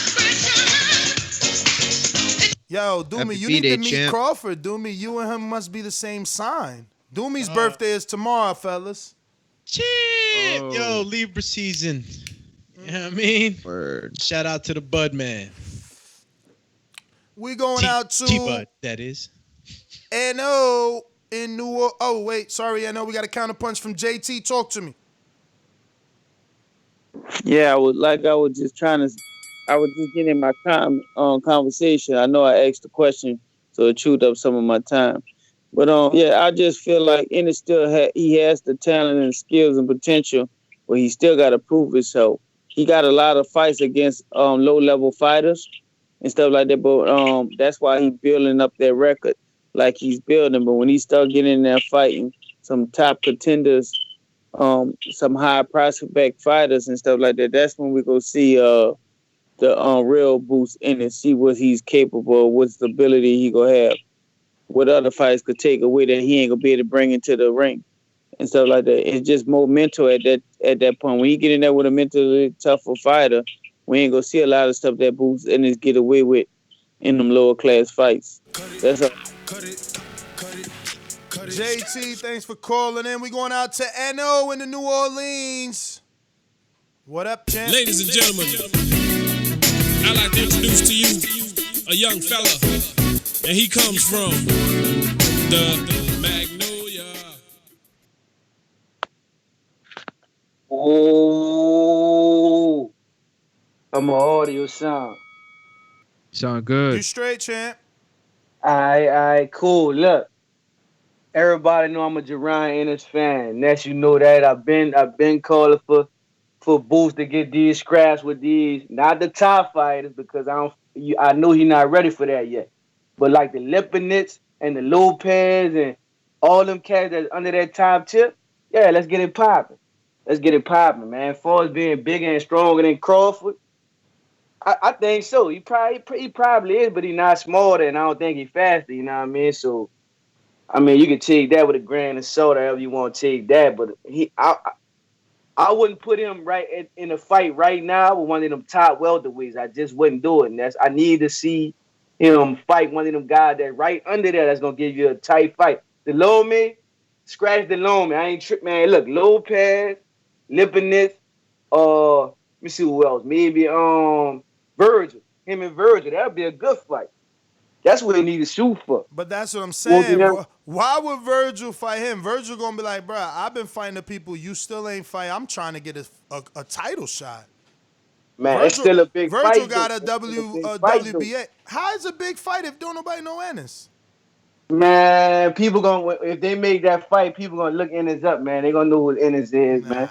It's a good fight for the fans, though. I ain't hating on that, but with the fighters, See, I hate that about boxing, man. Like I only like for you to skip if you gon' like checkers, you jumping somebody. You know what I'm saying? You jumping. You did a double jump. Okay, cool. What did that mean, Ness? Well, double jump is Vasyl Lomachenko saying in 2 fights he won a title shot. Second fight getting in a vacant, showing us, you know, a double jump is Rigondeaux at 12 fights becoming a world title. Shakur at 13, 14 fights, world title. Teofimo, you jump in the line. That's respectable. But, like, I don't know, man. We just be lowering our standards is all I'm saying, man. We lower our standards, and I don't understand why. Like, why? Why don't certain guys have to do what you're supposed to do? It's like that's the natural order of boxing. Fight prospects, undefeated. Fight contenders. Fight traditional method. Fight former world champions. Prove your mettle. Don't skip the line off hype. Skip the line because you was 7-0 and you said, man, I am better than so-and-so, so I'm fighting a 15-0 fighter right now to show y'all that. You know, I'm fighting this dude to show, like, I don't know, man. I don't know. I like it traditional, man. You know, which is sad. Let me tell you, this is the evolution of boxing, and the evolution of the boxing fan, what you're hearing right now is because I was the guy that hated the way that Canelo was brought up. Why? Because all they did was put him in there with names that you knew he was going to beat. But, like, in retrospect, you see what they did. They gave Canelo the equivalent to Juan Carlos coming out of jail, Abregu, but he was a name. He was Alfonso Gomez of the Contender. So it's like, I know Canelo's going to beat him. I know Ennis is going to beat him. Which one did better for the fighter? The one that was on television. The one that was on national television. Remember, when Contender first came out, it was national television. It was Sylvester Stallone, Sugar Ray Robinson. It was freaking Hall of Famers, legitimately. Yeah. So, you know, going the Ishe Smith route, going the Alfonso Gomez route, going the Sergio Mora route is more respected because they was on television. They were fixed figures. And look at those names now, like Sergio Mora's on television, you know? Like, I don't know, man. Wow. If you look back at the amateur record on Jaron Ennis, he did fight Gary Antoine Russell. Yeah, but which one? They're all lame Antoine. Well, no, literally, there's like 7. No, I definitely know, but he doesn't have the third or anything on BoxRec. He said that's like the 6th one. yeah, no, it's true though. But I think it's probably the one of the younger. Yeah, I heard he beat him at the trials or something. So like he didn't make it to the Olympics because of him. Exactly. So you know he lost to him or whatnot. But I just went back to looking at the amateur record because you know you mentioned how you didn't really like the way Canelo was being brought up, but Canelo essentially was an amateur in the pros, right? He was being brought up, and he had to have some guys that were not going to be those luster names, but some of the guys that he did fight were names. So is that based off connections? Is that based off Golden Boy's connections to get these fighters that fought on their promotional cards before? All you saying is that Jaron and his father made the wrong decision in who they signed with. You can't blame. You can't say, oh well, that's because he had a promoter that was connected. Why you signed to one that wasn't? Not disagreeing with you. Definitely not disagreeing with you. But at the same time, one could draw that argument at the same time and say, listen, maybe who he signed with, you know what I'm saying, it wasn't the right promotional team. Listen, now you're seeing that somebody else is coming out trying to sue him because they weren't a part of his career. So how much hands is in the Jaron Ennis business? This is the big issue, man, is that his father and none of them can get him a name. his father had 2 fighters before Ennis. They're both his brothers. They both been on Showtime. Like, the quote is from Ennis himself. He chose Cameron because he liked the way that Cameron guided Terence Crawford's career. So they knew what they was doing. They knew what they were getting into. The issue was whatever Cameron told them, he obviously couldn't do. Because we're just seeing Ennis on TV in the last 2 years or so, right. So that was the problem. Them believing in Cameron wasn't the problem because Cameron does have the resume to back whatever words came out of his mouth the day that he bagged them. You didn't have a reason not to believe him. You got to be a podcaster listening to the boxing voice to get the end of the story. Yeah, he could tell you, I had Mikey, I had Terence, I guided them. But what happened? Why are you no longer with these big names you speak of? And that's what's important. Super because chat. Go ahead. Jared Lloyd says the same unproven narrative they push on Boots can be said about the bumlord at welterweight. It's funny how the trash wizard's birthday is the same day they picked my garbage up. The pedestrian beater is done. Yo, I read that. I was like, yesterday was Monday. Yesterday was Monday? Yeah. Oh my God. Monday is trash day for me. You take it Wednesday out Sunday is night. trash day for me. Take it out on Monday. But you take out your Wednesday for Thursday morning, right? Yeah. Mario, you said Wednesday. Tuesday for Wednesday. Oh, all right. So we got 2. Which is my birthday, so that's funny. Okay, so look, we got 2. I got Dorian. I mean, I got Dorian. My bad, Francis. Bro, they picked up my garbage today. Today. No, but today's Tuesday. Damn, we all got different days. At least me and you match up, and I match up with him because I got Sunday to Monday, Wednesday to Thursday. Yo, I hate missing Oh, what? trash Y'all days. got two trash Shout out, days? Hell dog. yeah. Dog, you know why? You know why? You know why? You're screwed if you miss out on garbage day. Listen, for sure. you got two, do me? You got two, do me? I got two, champ. Damn, I was about to brag because of my the high ass taxes here. So I'm like, they probably trying to make up for the high ass tax. But damn, Doomy got two in Elizabeth. You don't pay high taxes. But we got Stainless. The champ, pound for pound. Yo, one of the only few pound for pounds that call in. I know Kels calls in once in the blue. The champ is here! The champ is here! Display red belt, black belt, WO and green. I'm king. Undisputed GOAT, TBE. And you can catch the news first on TBV. Voice of the people now let me speak. Scientists of the sweet, BOXING. Yo, TBV, what's good? Stainless, as a true pound for pound, I need to tell you I made a mistake. Let me get to this counter punch before you. You good? I know it's a little bit disrespectful. I'm just trying to be. Oh, you good? Trying to be right with these things. My bad. J-Mac, sorry about that. I just seen that, brother. But I'm trying to get these things down packed better. Can y'all hear me? Yes. Shout out to Intrigue, man. Intrigue, a very creative guy. He created his own account. His narratives and Jared Law are very similar. I've been watching the pattern and how defense mode he get about Boots Ennis. You can tell it's leaking out through his other account. Plus, Doomy told on him on one show. I heard Doomy mention. Nah, he hit me up on his other account. So I mean, I'm already on it. It's a weird thing he got with Bud. They both got this weird thing they had with Bud. It's just weird to me. But I mean, shout out to Boots Ennis. I hope he get his just due. But we don't need fans like Intrigue putting him out there, because leave it up to Intrigue.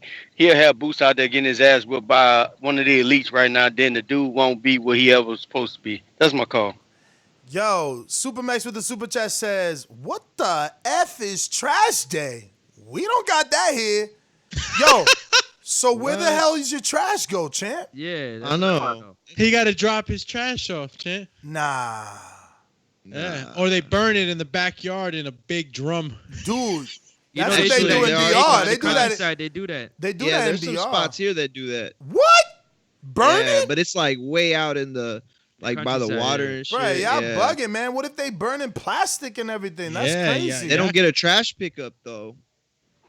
Bro, Kind of emissions. Yo, are you wait a either minute, take it bro. in the Wait a truck minute. or they Wait a gotta minute. burn it. Wait a minute. This is insane to me. Are you telling me there's like, what the hell is going on here? There's communities. I mean, there's cities. This is untitled type of stuff. But there's cities that aren't communities. How the hell could you?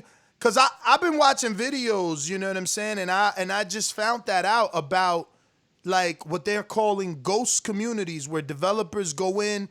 You know, it's a big real estate buzz, and then all of a sudden it doesn't happen, and developers have like X amount of houses, only 2 people are living in those houses because the community's never filled up. Yeah.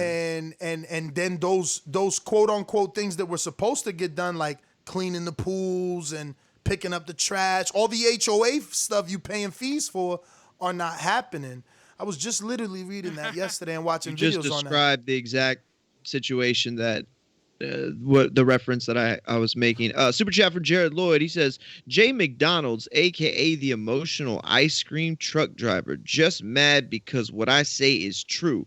Tell him upgrade his Obama phone. Big Supermax with a super chat says, it goes in a dumpster in the alley. What do you mean? But dude, I don't.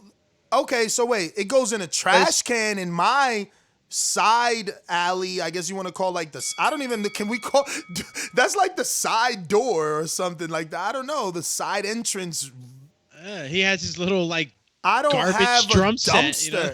but I get it. Maybe he has a nice community and they go into a place where everyone has to walk to the dumpster. That's insane. I don't know. I'm done Like a with that. townhome type of thing. Yeah, it got to be a townhome type of thing where the dumpster backs in and gets everybody's trash. But all right, enough trash talk. Damn you, Jarrett Lloyd. We're going out to J-Mac with the counterpunch.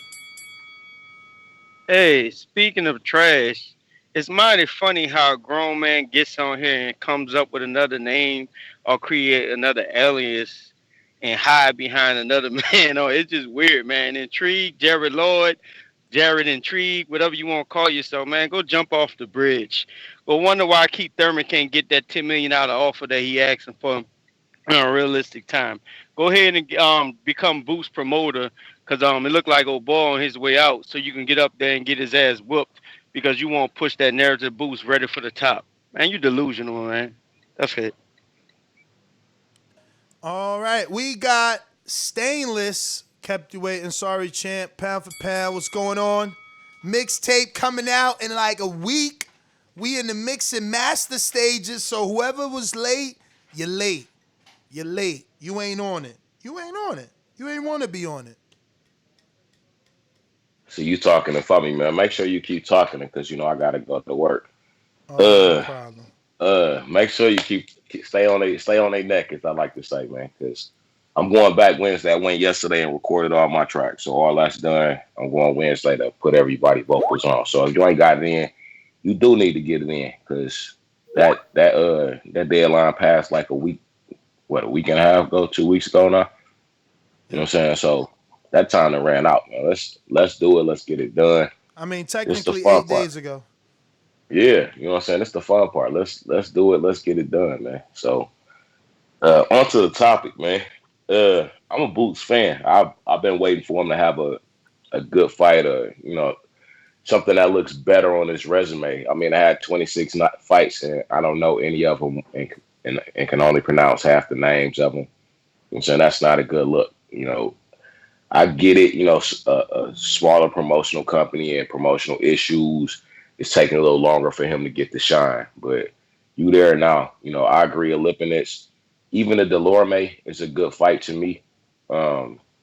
He's a tough opponent. He was there a couple years ago, but he ain't make it. But he's still a tough fight for anybody now. And if you're gonna prove yourself, Delorme is a good name to prove yourself against. Molina's a cop now or something, right? I don't even know why we got his name up. Sheriff, yeah, he's a sheriff. Yeah, sheriff deputy. So I don't know why we bring his name up no more. I mean, shout out to him. Shout out to law enforcement. You know what I'm saying? There's someone out there doing a job. So I ain't trying to knock them off. My mom used to be a cop, so I got cop friends. You know what I'm saying? So I can't hate on everybody. But that's all I got. Was there any other topics, or are we just discussing Boots and Cameron Dunkin? Nah, actually, Cameron Dunkin, specifically saying that he feels he has a Mayweather or an Oscar De La Hoya in Boots, specifically saying that he feels Boots is bigger, stronger, faster than Crawford.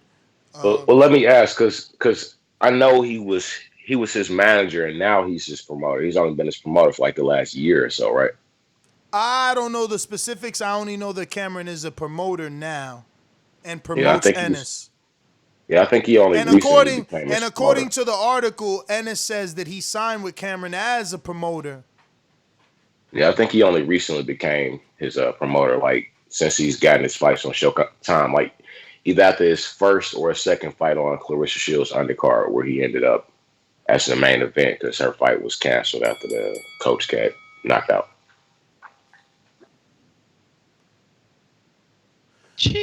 Stainless. Gave you that pound for pound love. We going out. Coach Myers on the boomerang. What up?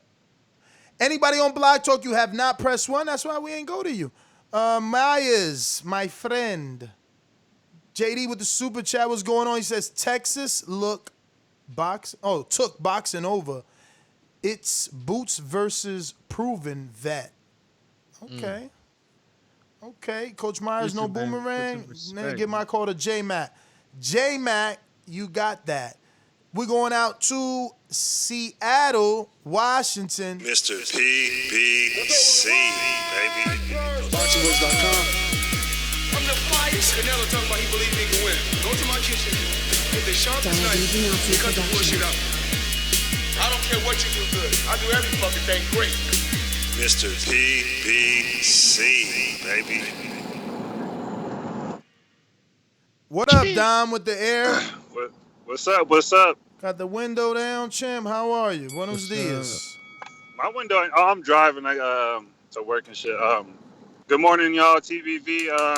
So this show is about Jaron Ennis, comparing that he's better than Not Crawford. better. Well, yeah, they definitely saying that, but they also saying that he's a Mayweather, Oscar De La Hoya type of fighter, type of talent. I'm gonna keep it real. I'm not gonna compare Jaron Ennis to someone who's above him. I think he's the next Crawford. I think he needs to fight someone. We need to see who he needs to fight to see if he is that what people say he is. And Ness, I can't believe you made this show right after Crawford's birthday, man. That's cold-blooded. This ain't even got no. Oh, okay. I mean, it kind of got more to do with Mayweather De La Hoya than Crawford, though, right? Like it's like he's saying Jaron is an Oscar Mayweather type of talent, and if that's true, he can be an Oscar Mayweather type of fighter in boxing, which means historical. Like both of them have promotional companies, both of them have done huge pay-per-view numbers, both of them have huge accolades. This is bigger than him saying he's better than Crawford. That's just the sprinkle on top. I think saying that you got a guy that could be as good as Oscar and Floyd, that is what struck my attention. That's what got me right away. And, yeah. Now we got to restart. Okay, here we go. Call you restartage. But, yeah, man, we going. Well, before you go, allow me to read this next super chat. By Jarrett Lloyd. Jay McDonald's, a.k.a. the Nebraskan housewife, stay defending his bumlord husband. He the loyal baby mother to a serial cheater. The trash wizard is playing with your emotions, you tender. You guys in these, aren't those homophobic things? Just before you guys move on, listen, come on, boxing family, TBV family, we're here. You know what I'm saying? We got close to 400 watching, listening, tuning in right now. We need you to get the thumbs up button where it needs to be. You know what I mean? Do it for your boy Francis. We're here. Get to subscribe. We're trying to get to the 117,000. We're almost there. Tell a friend to tell a friend. Let's go. Push it to the limit. Yo, so who blocked Boxing Expert? We lost Boxing Expert, man. Nah. He's gone, man. J-Mac counterpunch, right? I believe. I could be wrong about that. No, actually, 2 boomerangs. My bad, champ. 2 boomerangs is what I meant to say. I'm gonna separate them. Thanks, Coach Myers. See, you got on me about making disrespectful comments. You heard me just say that. I just said it. I don't understand. I said, damn, ain't that homophobic? I don't understand that. Like, why they gotta say you married? With all due respect, before I do anything to where I would result into violence, I would just ask you to clean that up right there, because I'm gonna start disrespecting him, but you're not gonna like my disrespect. Plus, I will hold somebody accountable to the shit they say on this show when we get that face to face. Do remember that. Like I was saying to Boots, I'm not gonna make it and tell Boots down. Boots still gotta get his just due. He is everything that Dunkin saying he is, but like we just gotta see it against somebody. I just want to see him fight guys that go make him think in the ring, go make him show him some adversity, show how skilled he is, because that's all athletic attributes that his trainer named. I didn't hear him say anything about So we got Stonebone on the line. What up, champ?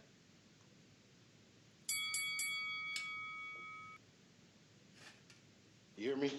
Yes, sir. Yeah, my bad, man. I just got out of the mosque, so I missed most of the show. Hey, Cameron Dunkin, he not a promoter no more. He back managing. I thought he had started a promotional company. He a manager. I mean, he a promoter.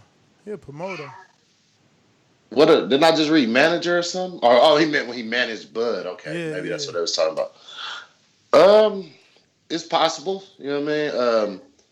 Bud was a 135 pounder, so I would hope Boots is bigger, and I would hope so if he's a started at welterweight. Because if he's smaller and started at welterweight, that might mean he wouldn't have the discipline. But hey, I want to see him. He looks the part. He looks the eye test.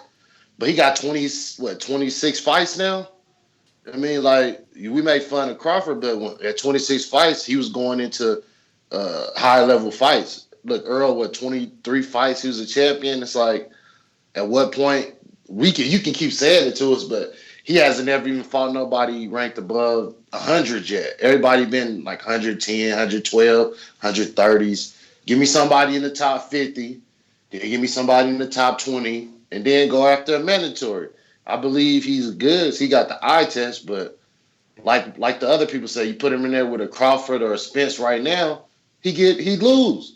Just based off what we saw in Abreu, he was getting hit by a guy that's on house arrest that just got through eating jail burritos. You don't get hit by that guy. That guy, you knock him out in the first round. You punch him in the stomach and make him throw up those county burritos he was eating before he came to fight you. He didn't even get to have a nest. We did the show live. You text his coach, and his coach said he did good for himself. He just got out of jail. Come on, bro. He Hey, didn't yo, have a what real county training burritos? camp. I don't remember the burritos. No, he's right, man. He's right. Listen, let me get to J Mac, Coach Myers counterpunch. I mean, boomerang.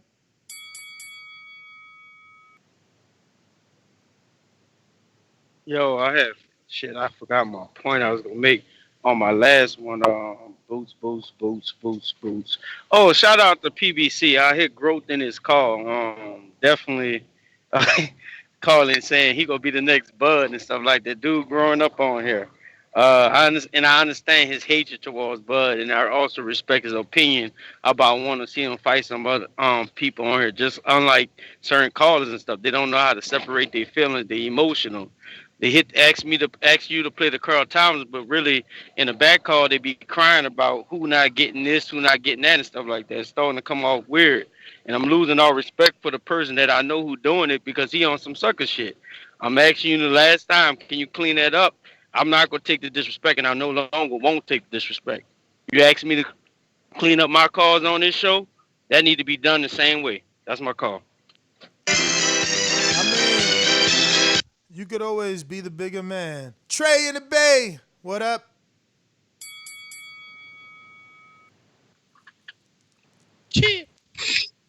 Oh yeah, nah, I'm busy. Get my boomerang to NO. To NO? She said NO, right?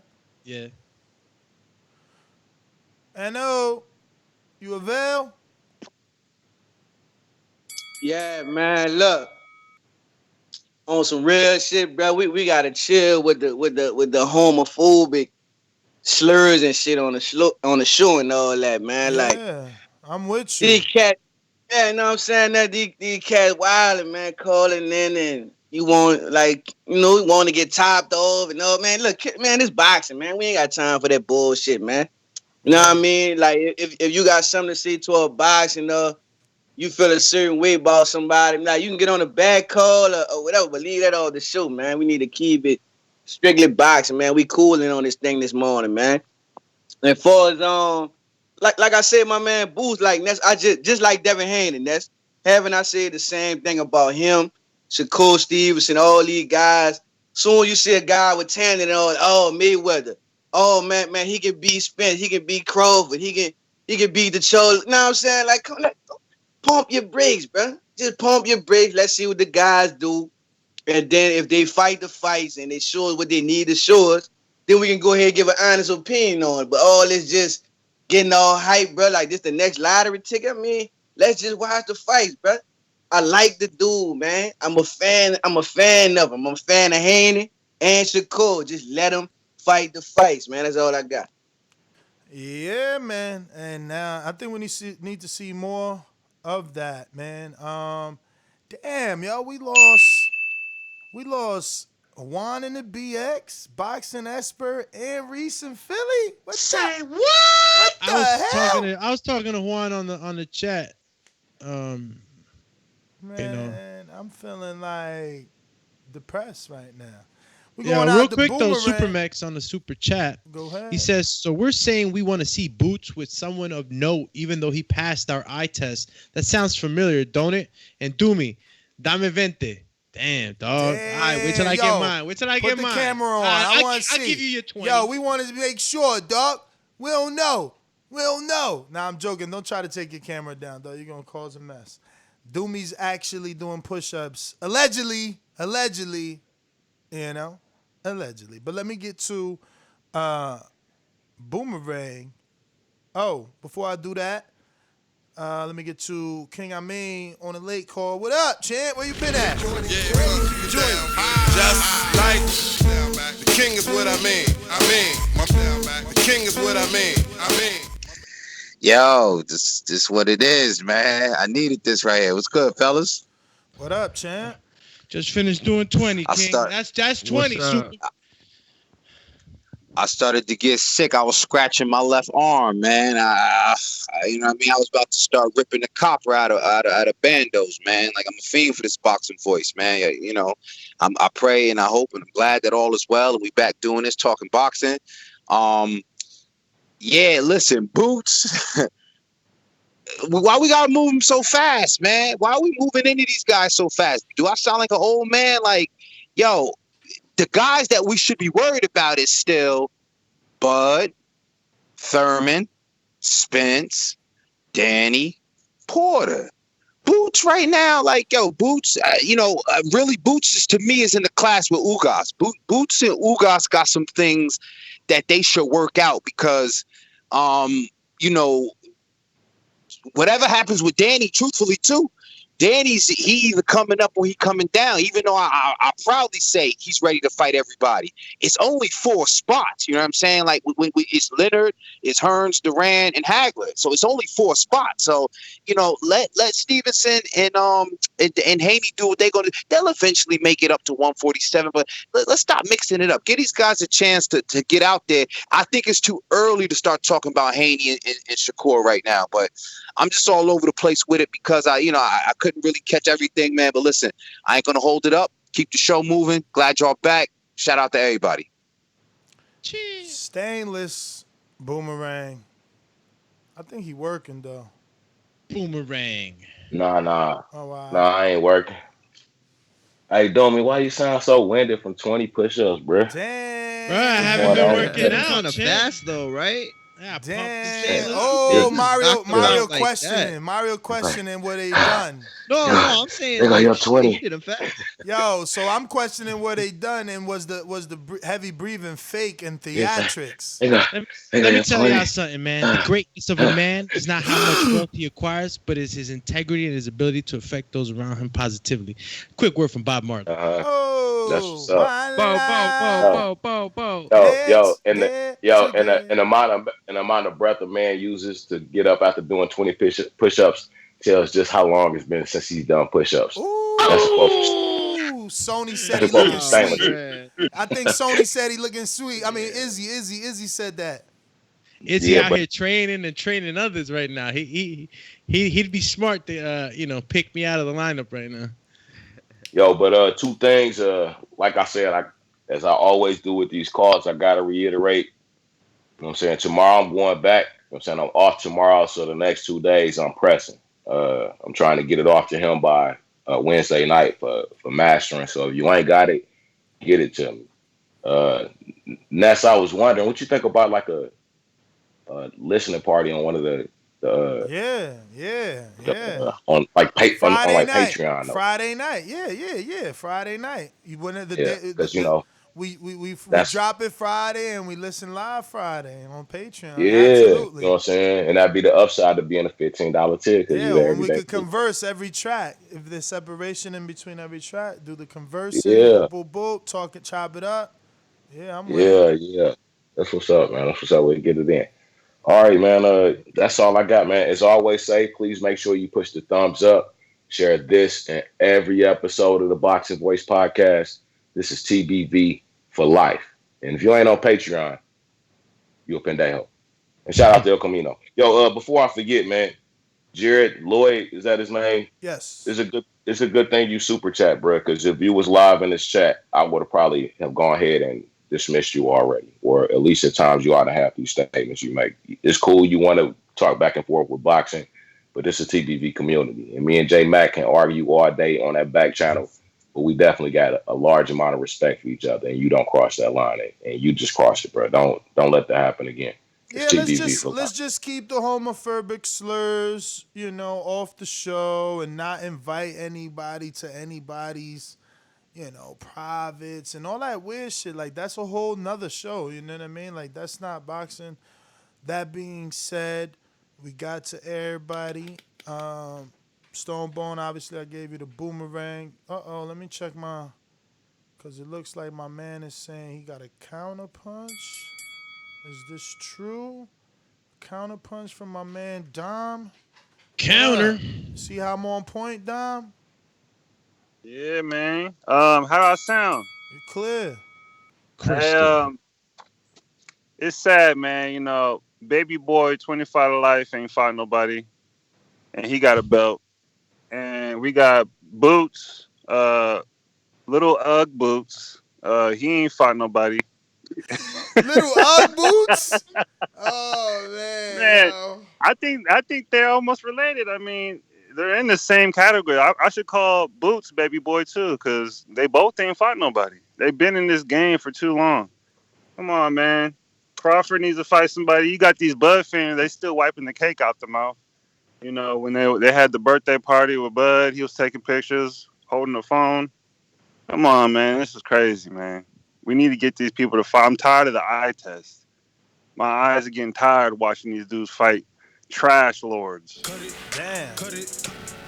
I agree with that caller so much. That's what I'm saying. That's what I've been saying. I just don't want Ennis to go down the Bud Crawford route where he's just not getting these fights. His promoters are not getting they can fight, man. Boots can fight, man. Like, there's no, like, what I'm saying? He's big for the weight in itself. With the skill set, he's athletic. You know what I'm saying? He's showing that he got metal. He can take it on the chin for now. Obviously, when competitions rise, that's a new test. But let's put some respect on these guys. It's the same thing. Boxing fans are so fickle. Okay, if you look at it, Shakur Stevenson in his 13-14 fight trying to get world title shots, but he ain't fighting nobody. But now we saying Boots got 25, 26 fights, and he ain't fighting nobody. Nah, you you gotta give him a chance to fight somebody, hold up. You wrong there, because Shakur proved his mettle with the win over Joet Gonzalez. At the time, you could have argued. At that time, you could be like, yo, Ness, but that's a vacant title. We didn't really know how good Joet was. Joet came back and beat the brakes off Mariaga. Nah, you got to respect Joet, and you got to respect what Shakur did to Joet. Like, look at Mariaga. And that fight wasn't even close with Shakur. He completely separated himself. You wilding right there. But remember, that fight wasn't built on the fact that Joet was a good boxer. It was built on the fact that Shakur was apparently dating his sister and they had some bad blood. So it comes out to the fight. Who knew No. Joet got to his position. His sister ain't do nothing. He earned his spot. That was a storyline. That was just the storyline. But second is, last I checked, Josh Warrington wanted no parts of a war with Shakur. He decided to leave his promoter during negotiations, signed to a new promoter. Shakur was trying to be great out here. Like, nah. Mac gifted her call or boomerang to NO. Real quick, we got and so new did caller. Supermix. To Dom. Huh? Give Dom my boomerang. Who said that? Supermax? Yeah. Okay. We got new caller and Border Wars fighter, 175 pounds or 168. I think they have not. Whoa! They have not completely. Exactly. They have not completely. Solidified that. But Adrian, what's up, champ? First time we get to hear you on the show. Should we should give you the first time caller intro. Are you available to talk, or are you just listening? Because I didn't see you unmute. All right. Ladies and gentlemen, making his professional debut. What's going on? What's going on? What's up, champ? How are you? Cheap. I'm doing good. I'm doing pretty good. Got done with, a 4-mile run and some other cardio stuff. Jeez. Well, They have to send their best fighter for the champ. You said what? Some coach, so I gotta keep up with them fucking kids, man. Like they're killers. So how old are you, if you don't mind? I mean, if you want to keep it a secret till after October 24th, that's all good, I guess. Even though on BoxRec fighters have their age. I'm gonna be 37 in January, so I'm 36. Okay. Shout out to you. 36, man. I remember those years. Nah, I'm joking. So, Adrian, normally we do the Border Wars on Saturday. I'm hoping that you're available so we could really get in depth. And I also would love to do just a one-on-one. If we can schedule something, get at me on IG or Patreon, and we solidify a time that you're available so we could do what we call unguarded. We're totally stealing that from Top Rank and Andre Ward. Yeah, not a problem. This Saturday, it's not an issue. So I'll hit you up and we can set that up. Bet. But as far as careers go, I mean, I watched the Boots fight. I'm not gonna lie, you guys put me up on a lot of some of the up and coming fighters, and obviously Boots isn't that up and coming, but I don't know. As far as Crawford's concerned, like, dude's got a lot of talent. He was really awesome at 140, I thought. I mean, I thought he was unstoppable there. But, I mean, let's be real. I mean, who has he really fought at 147? And, I mean, he signed a lifetime contract with Al. So, he's not going to get none of those fights. So, I mean, it is what it is. So, I think Boots is on a better path. I agree with y'all. He's gonna get the fights. He's not tied down to really anything yet. So, I mean, there's a good chance he's going to pass Crawford. Crawford's making the money. All props to him, but I don't think at the end of his career, he's not going to fight all the top-level fighters. He's just going to die on Top Rank. Bob's going to feed him to his next up-and-coming guy at some point. It's just how the game works. I mean, hopefully, but thanks for calling in. Hopefully, Ennis can get a co-promotion deal on Top Rank and get that shot, because I think that's where he's most highly ranked, right? He's 11. Everywhere else, he's 12 and 15. So he might get up to WBO sooner. If he signed with Bob, he would be having like a Kavalaskis fight, and then it would justify the Crawford fight because they need a name. But, I mean, even if I signed with Bob, if I'm Ennis and I signed with Bob, give me like a 3-fight on the 4th. Give me Crawford. You know what I mean? So let me build it. Let's let the people really, I want to be paid right. I don't want 1.5. I don't want 1.2 like you try to give Teofimo. Give me Luis Collazo. Give me, if Quadratulo wins, give me Quadratulo. And then give me Kavalaskis. At the same time, Kavalaskis got to do something to stay in the people's mind. You know what I mean? Not just, he fought Crawford. And then, so that's Lou Collazo, Quadratulo. We need one more. Okay, Kavalaskis, then Crawford. That's 4. We could take out Quadratulo. He ain't that sexy of a name. If something happens, something shakes in between there, slide out Quadratulo. And what I'm doing is keeping it strictly Top Rank makeable. I'm not crossing streets. I'm not, but he's a free agent. No, Top Rank fighters, do it there. Build them up on ESPN. Get the hype machine, the Bradleys and Andre Ward talking about how great he is and how they, have ESPN start putting Ennis on the top, fighters. They're going to make stats up, not make them up, but they'll compare them like, he hasn't been punched. He doesn't get hit in his fights. He lands more, like all type of stuff. They'll build the stuff that he needs. You could give him 5 fights. Give him Zuski too, give him Lou, Zuski, put all those dudes in there. Ivanesian, you could build them. I don't think, listen, if he wants, like Adrian said, if he wants legacy, he legitimately could get it both ways. It could be longer and extended on the PBC side, but obviously if he goes the WBO route, signs the top rank, and beats Crawford. That's the legacy right there in itself. Let me see what we got going on here. Real quick, Jarrett Lloyd on the super chat says, Bud is still trash, but I'll keep the comments PG for the sensitive tenders. Keep up the good work.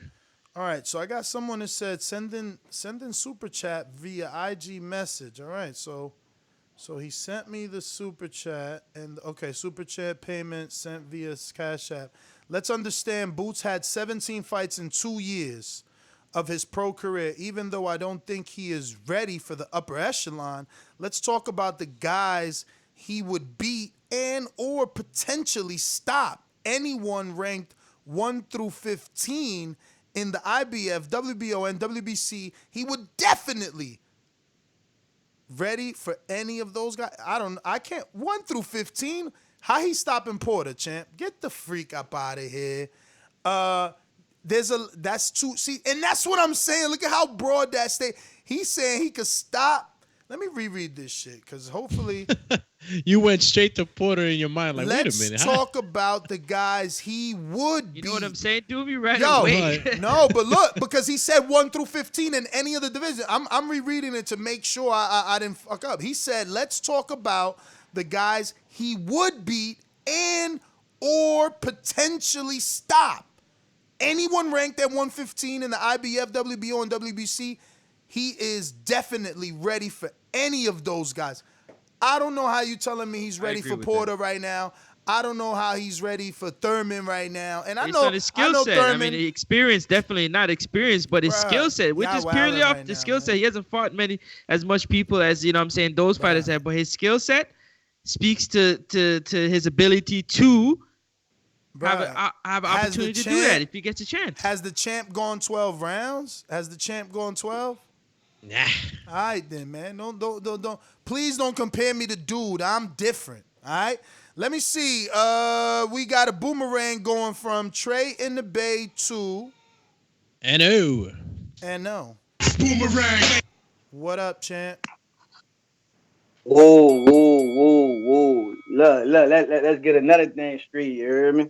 I don't know if that was 12 me or not, but don't put me in that tender box, dog. Everybody, I'm a boxing fan, bro. We ain't going in that tender box. I'm a fan, you heard me? I'm a fan of a lot of people, you dig? And we're going to leave that right there, you know what I'm saying? So that's another thing we had to get straight right quick.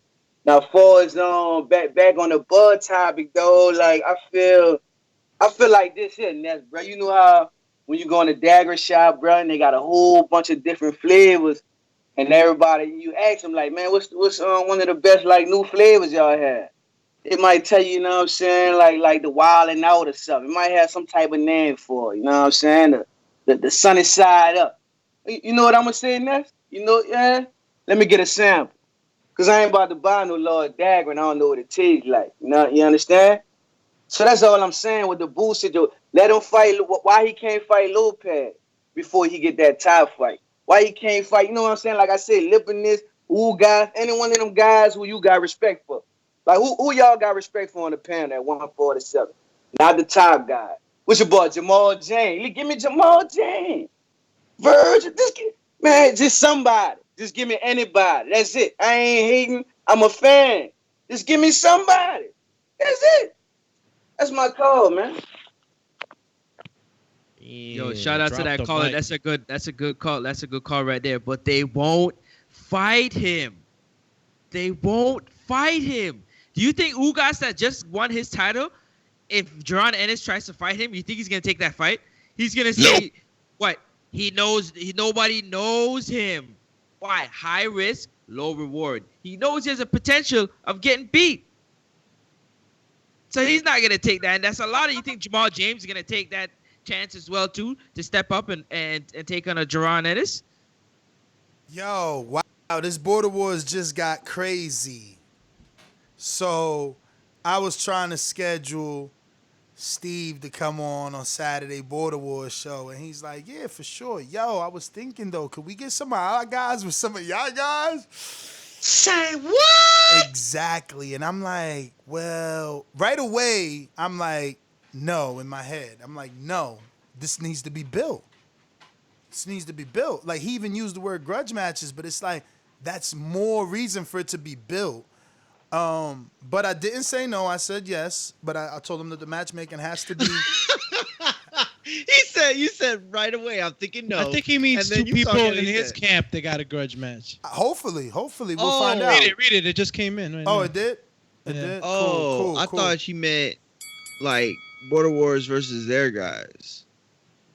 That's would've- what I thought he meant. Yo, other guys would have to have like a half a year training camp to fight.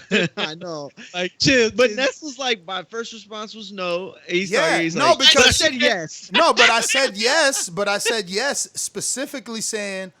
At first, I said, "Oh wow," especially with the like the emoji with the eyes like that. Yeah, no. So of that course, he of knows. course. So he knows. I know we are different level. Then I said, "Okay, but the matchmaking has to be right because we get all levels." Like maybe Adrian is up for that. Maybe Adrian's like, "Yo, I own a gym. I'm a coach myself. I've been doing this 8 years. I want that smoke." And it's like, cool. Maybe Adrian's opponent, because Dan the Man looked good. Dan the Man said he going Golden Gloves. So I'm like, maybe he want that smoke. Maybe Marvin is like, yo, I'm ready to graduate Border Wars. Yeah, give me one of them dudes out there fighting amateur fights. So, you never know, but the matchmaking has to be proper. I'm not getting none of my dudes wrecked up. We just trying to have some fun, and some of us are in our midlife crises, and we don't want to buy a Ferrari or a Corvette.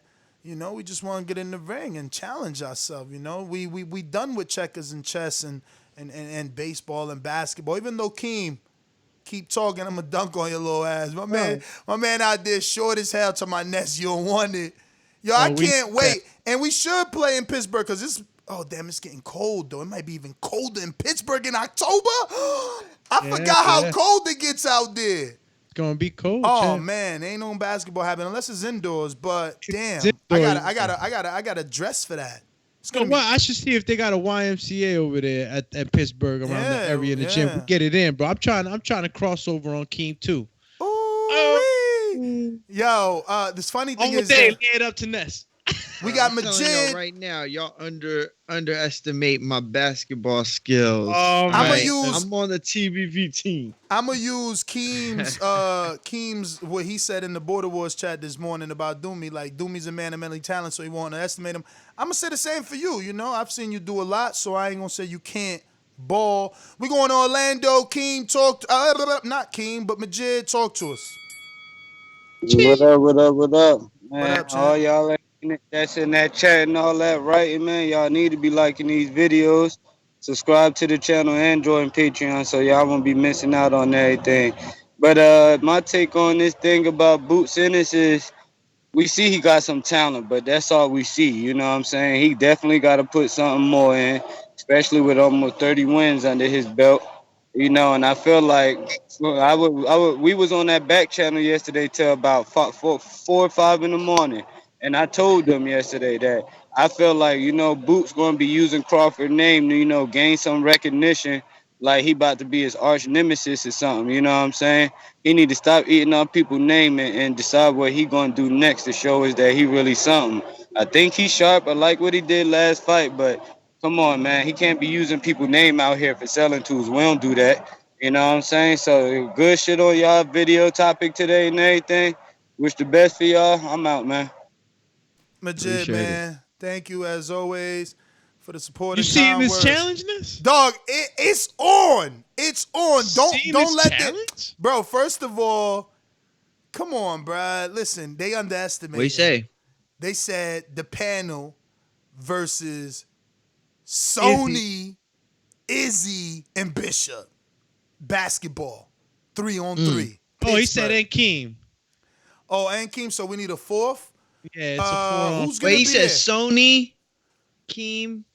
Damn, Bishop? I wish I was coming, man, because I could He said hoop. Sony, Bishop, Keem, and Sonny. and himself. No, he didn't say Oh, Sonny. okay. He did say Sonny. I thought he said Sony. Oh, Sonny. Cause I thought I seen, but that was that. I'm picturing Sony in my mind because he was punching the bag. I don't think I seen him playing ball. Bruh. Making me feel bad. And Coach We Mitty, got that. Coach Mitty Listen to said, me. We got that. See, Coach, great minds think alike, man. One day we're going to be in business, white collar boxing. We're going to create our American version of that, you and I.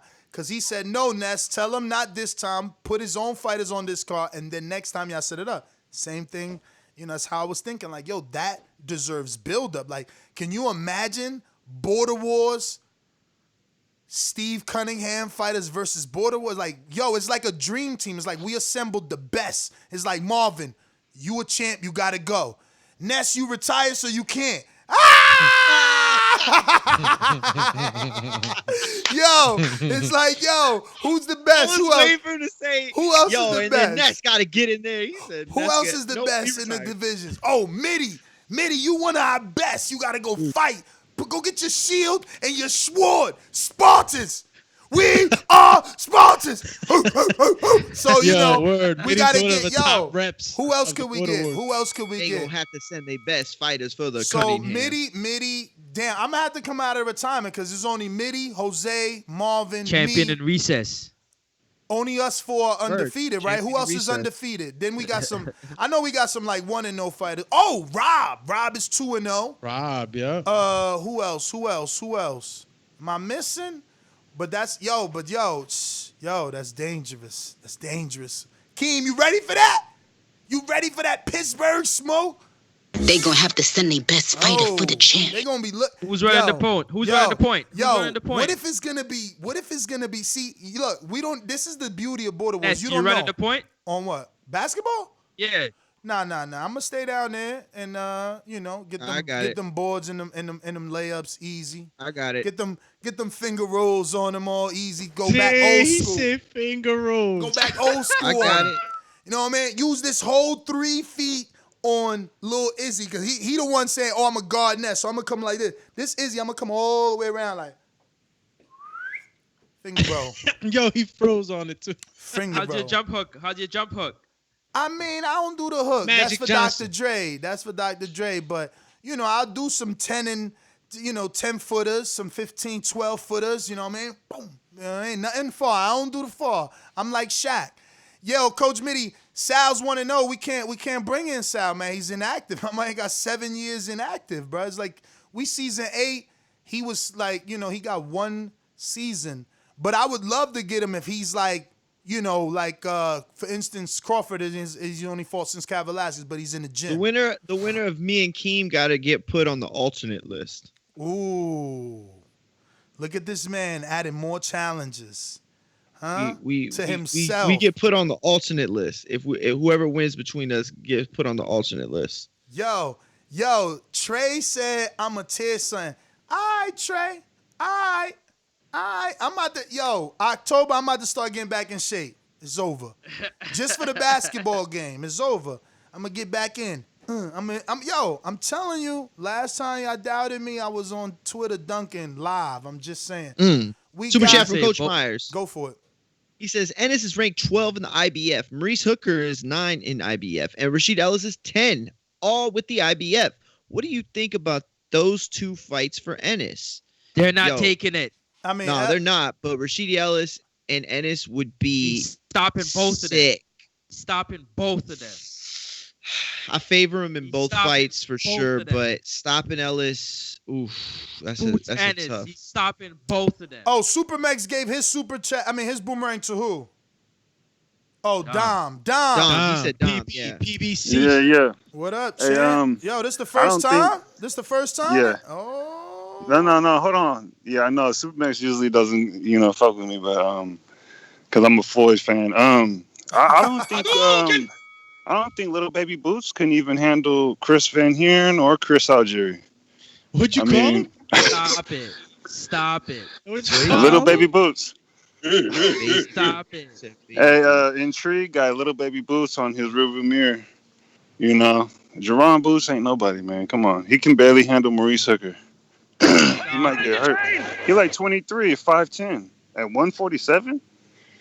Man, that's crazy. That's my call. All right. Damn, baby boots. All right, ladies and gents, catch us tonight at 7 p.m. Eastern for Untitled. We making that up, and we'll definitely make up Film Study Tuesday on Wednesday after overtime, obviously at 7 p.m. But we're still doing overtime at 10:45 mañana. We also got Bill Haney scheduled for Thursday, 7:30. Looks like the fight with him and Gamboa is legit, so we're going to have Bill on. Who else? We got a few people. Ronnie Shields wants to come on, so we're going to do Ronnie. Victory lap. I gave you your Boomy Stone Bone. Normally you talk for like straight. I guess you don't check the clock, but I'll hook you up because you my caller of the year. But I definitely gave you your time in a row because you don't, Yeah, you on pause. Yeah, I'm gonna go. Yeah, I'm gonna have to set up me a cash app, man, because I'm hearing all this talking about these people. Listen, Kaz Jr. If Boots want to get one of those fights, you can. There's ways that guys can fight you. You know how you fight guys that are ranked, and then you become a mandatory. Tell them to fight somebody. I got the rankings pulled up. Look, we got Evanesian, we got Ramos is still there, Olympias, Hooker, Figueroa, Lopez, Delorme, Ortiz, even Ray Robinson. We even got Ray Robinson right there. Go after somebody who at least we know their name. Yeah, well, shit. Well, that should be easy then. Hey, get that. Hey, come on. You already get beat up. You don't got beat a lot of draws. Just come get this check. And what they got to do is they got to invest in Boots. You can't just get guys who. First of all, I agree with you. I agree with you. Do me. Listen, and do me. And the jail burritos is where you buy the kit. You get your chips, you get your hot pickle with your cheese, the tortillas, yeah, and your tortillas. But you gotta crush the Doritos up. You gotta crush them up before you put it in. Yeah, you gotta crush them up, man. But that's it, man. So, I used to make those. You want them to I used to get make that. those burritos. Y'all want y'all favorite fighter to get a shot. Like you said, we got all these guys ranked above him. He 25. Listen, he got more fights than he ranked in the division. That's horrible. He's 26-0, but he ranked 25th behind Delorme's. Listen, go after Delorme. You know what I mean? Or get somebody in the top 10. They won't and then fight we can him. say It's that. not baby casuals friends. They won't fight him. You still talking this? They won't fight him. Listen. Hey, what about this? Let's think about this, and we on the way out. What if the offers are trash, right? Because the promoter knows they got to split. Like, why am I going to get you the Danny Garcia fight if now I got to split it with this dude who's trying to sue me? Like, I got to deal with this first. Then we get you the big fight where it's just me, you, and Al. Not me, you, Al, and Chris. You know what I'm saying? So I think that's what it's about. So like, the only thing... they keeping him busy, keeping him with some money in his pocket, but they know they can't give him the big fights because they're going to have to split that purse with this other dude. Now, I agree with you 100%. I just want the narrative to be when it comes to a fighter like Boots Ennis or like a Terence Crawford, who, for whatever reason, outside of the boxing ring, they seem to be struggling with their career. But when they get the opportunity to fight somebody, they show that they are an exceptional talent, and maybe they have showed a glimpse of it before. That's all I want the narrative to be. You know what I mean? I agree with you with the business side of it. They're dropping the ball in some regards. I agree with everybody. But the talent of the fighter, I feel like, shouldn't be thrown under the bus because the business side is being done. Listen, it's all promoter. There's no coincidence that, both of the people we talking about are in similar situations. It's the promoter and what they can do for you, and that's just it. He and both are going to have to shake off the promoters or get in situations where the promoters do business with other people, and then they can move on because that's basically it. But 7 p.m. Eastern time, catch us on the net.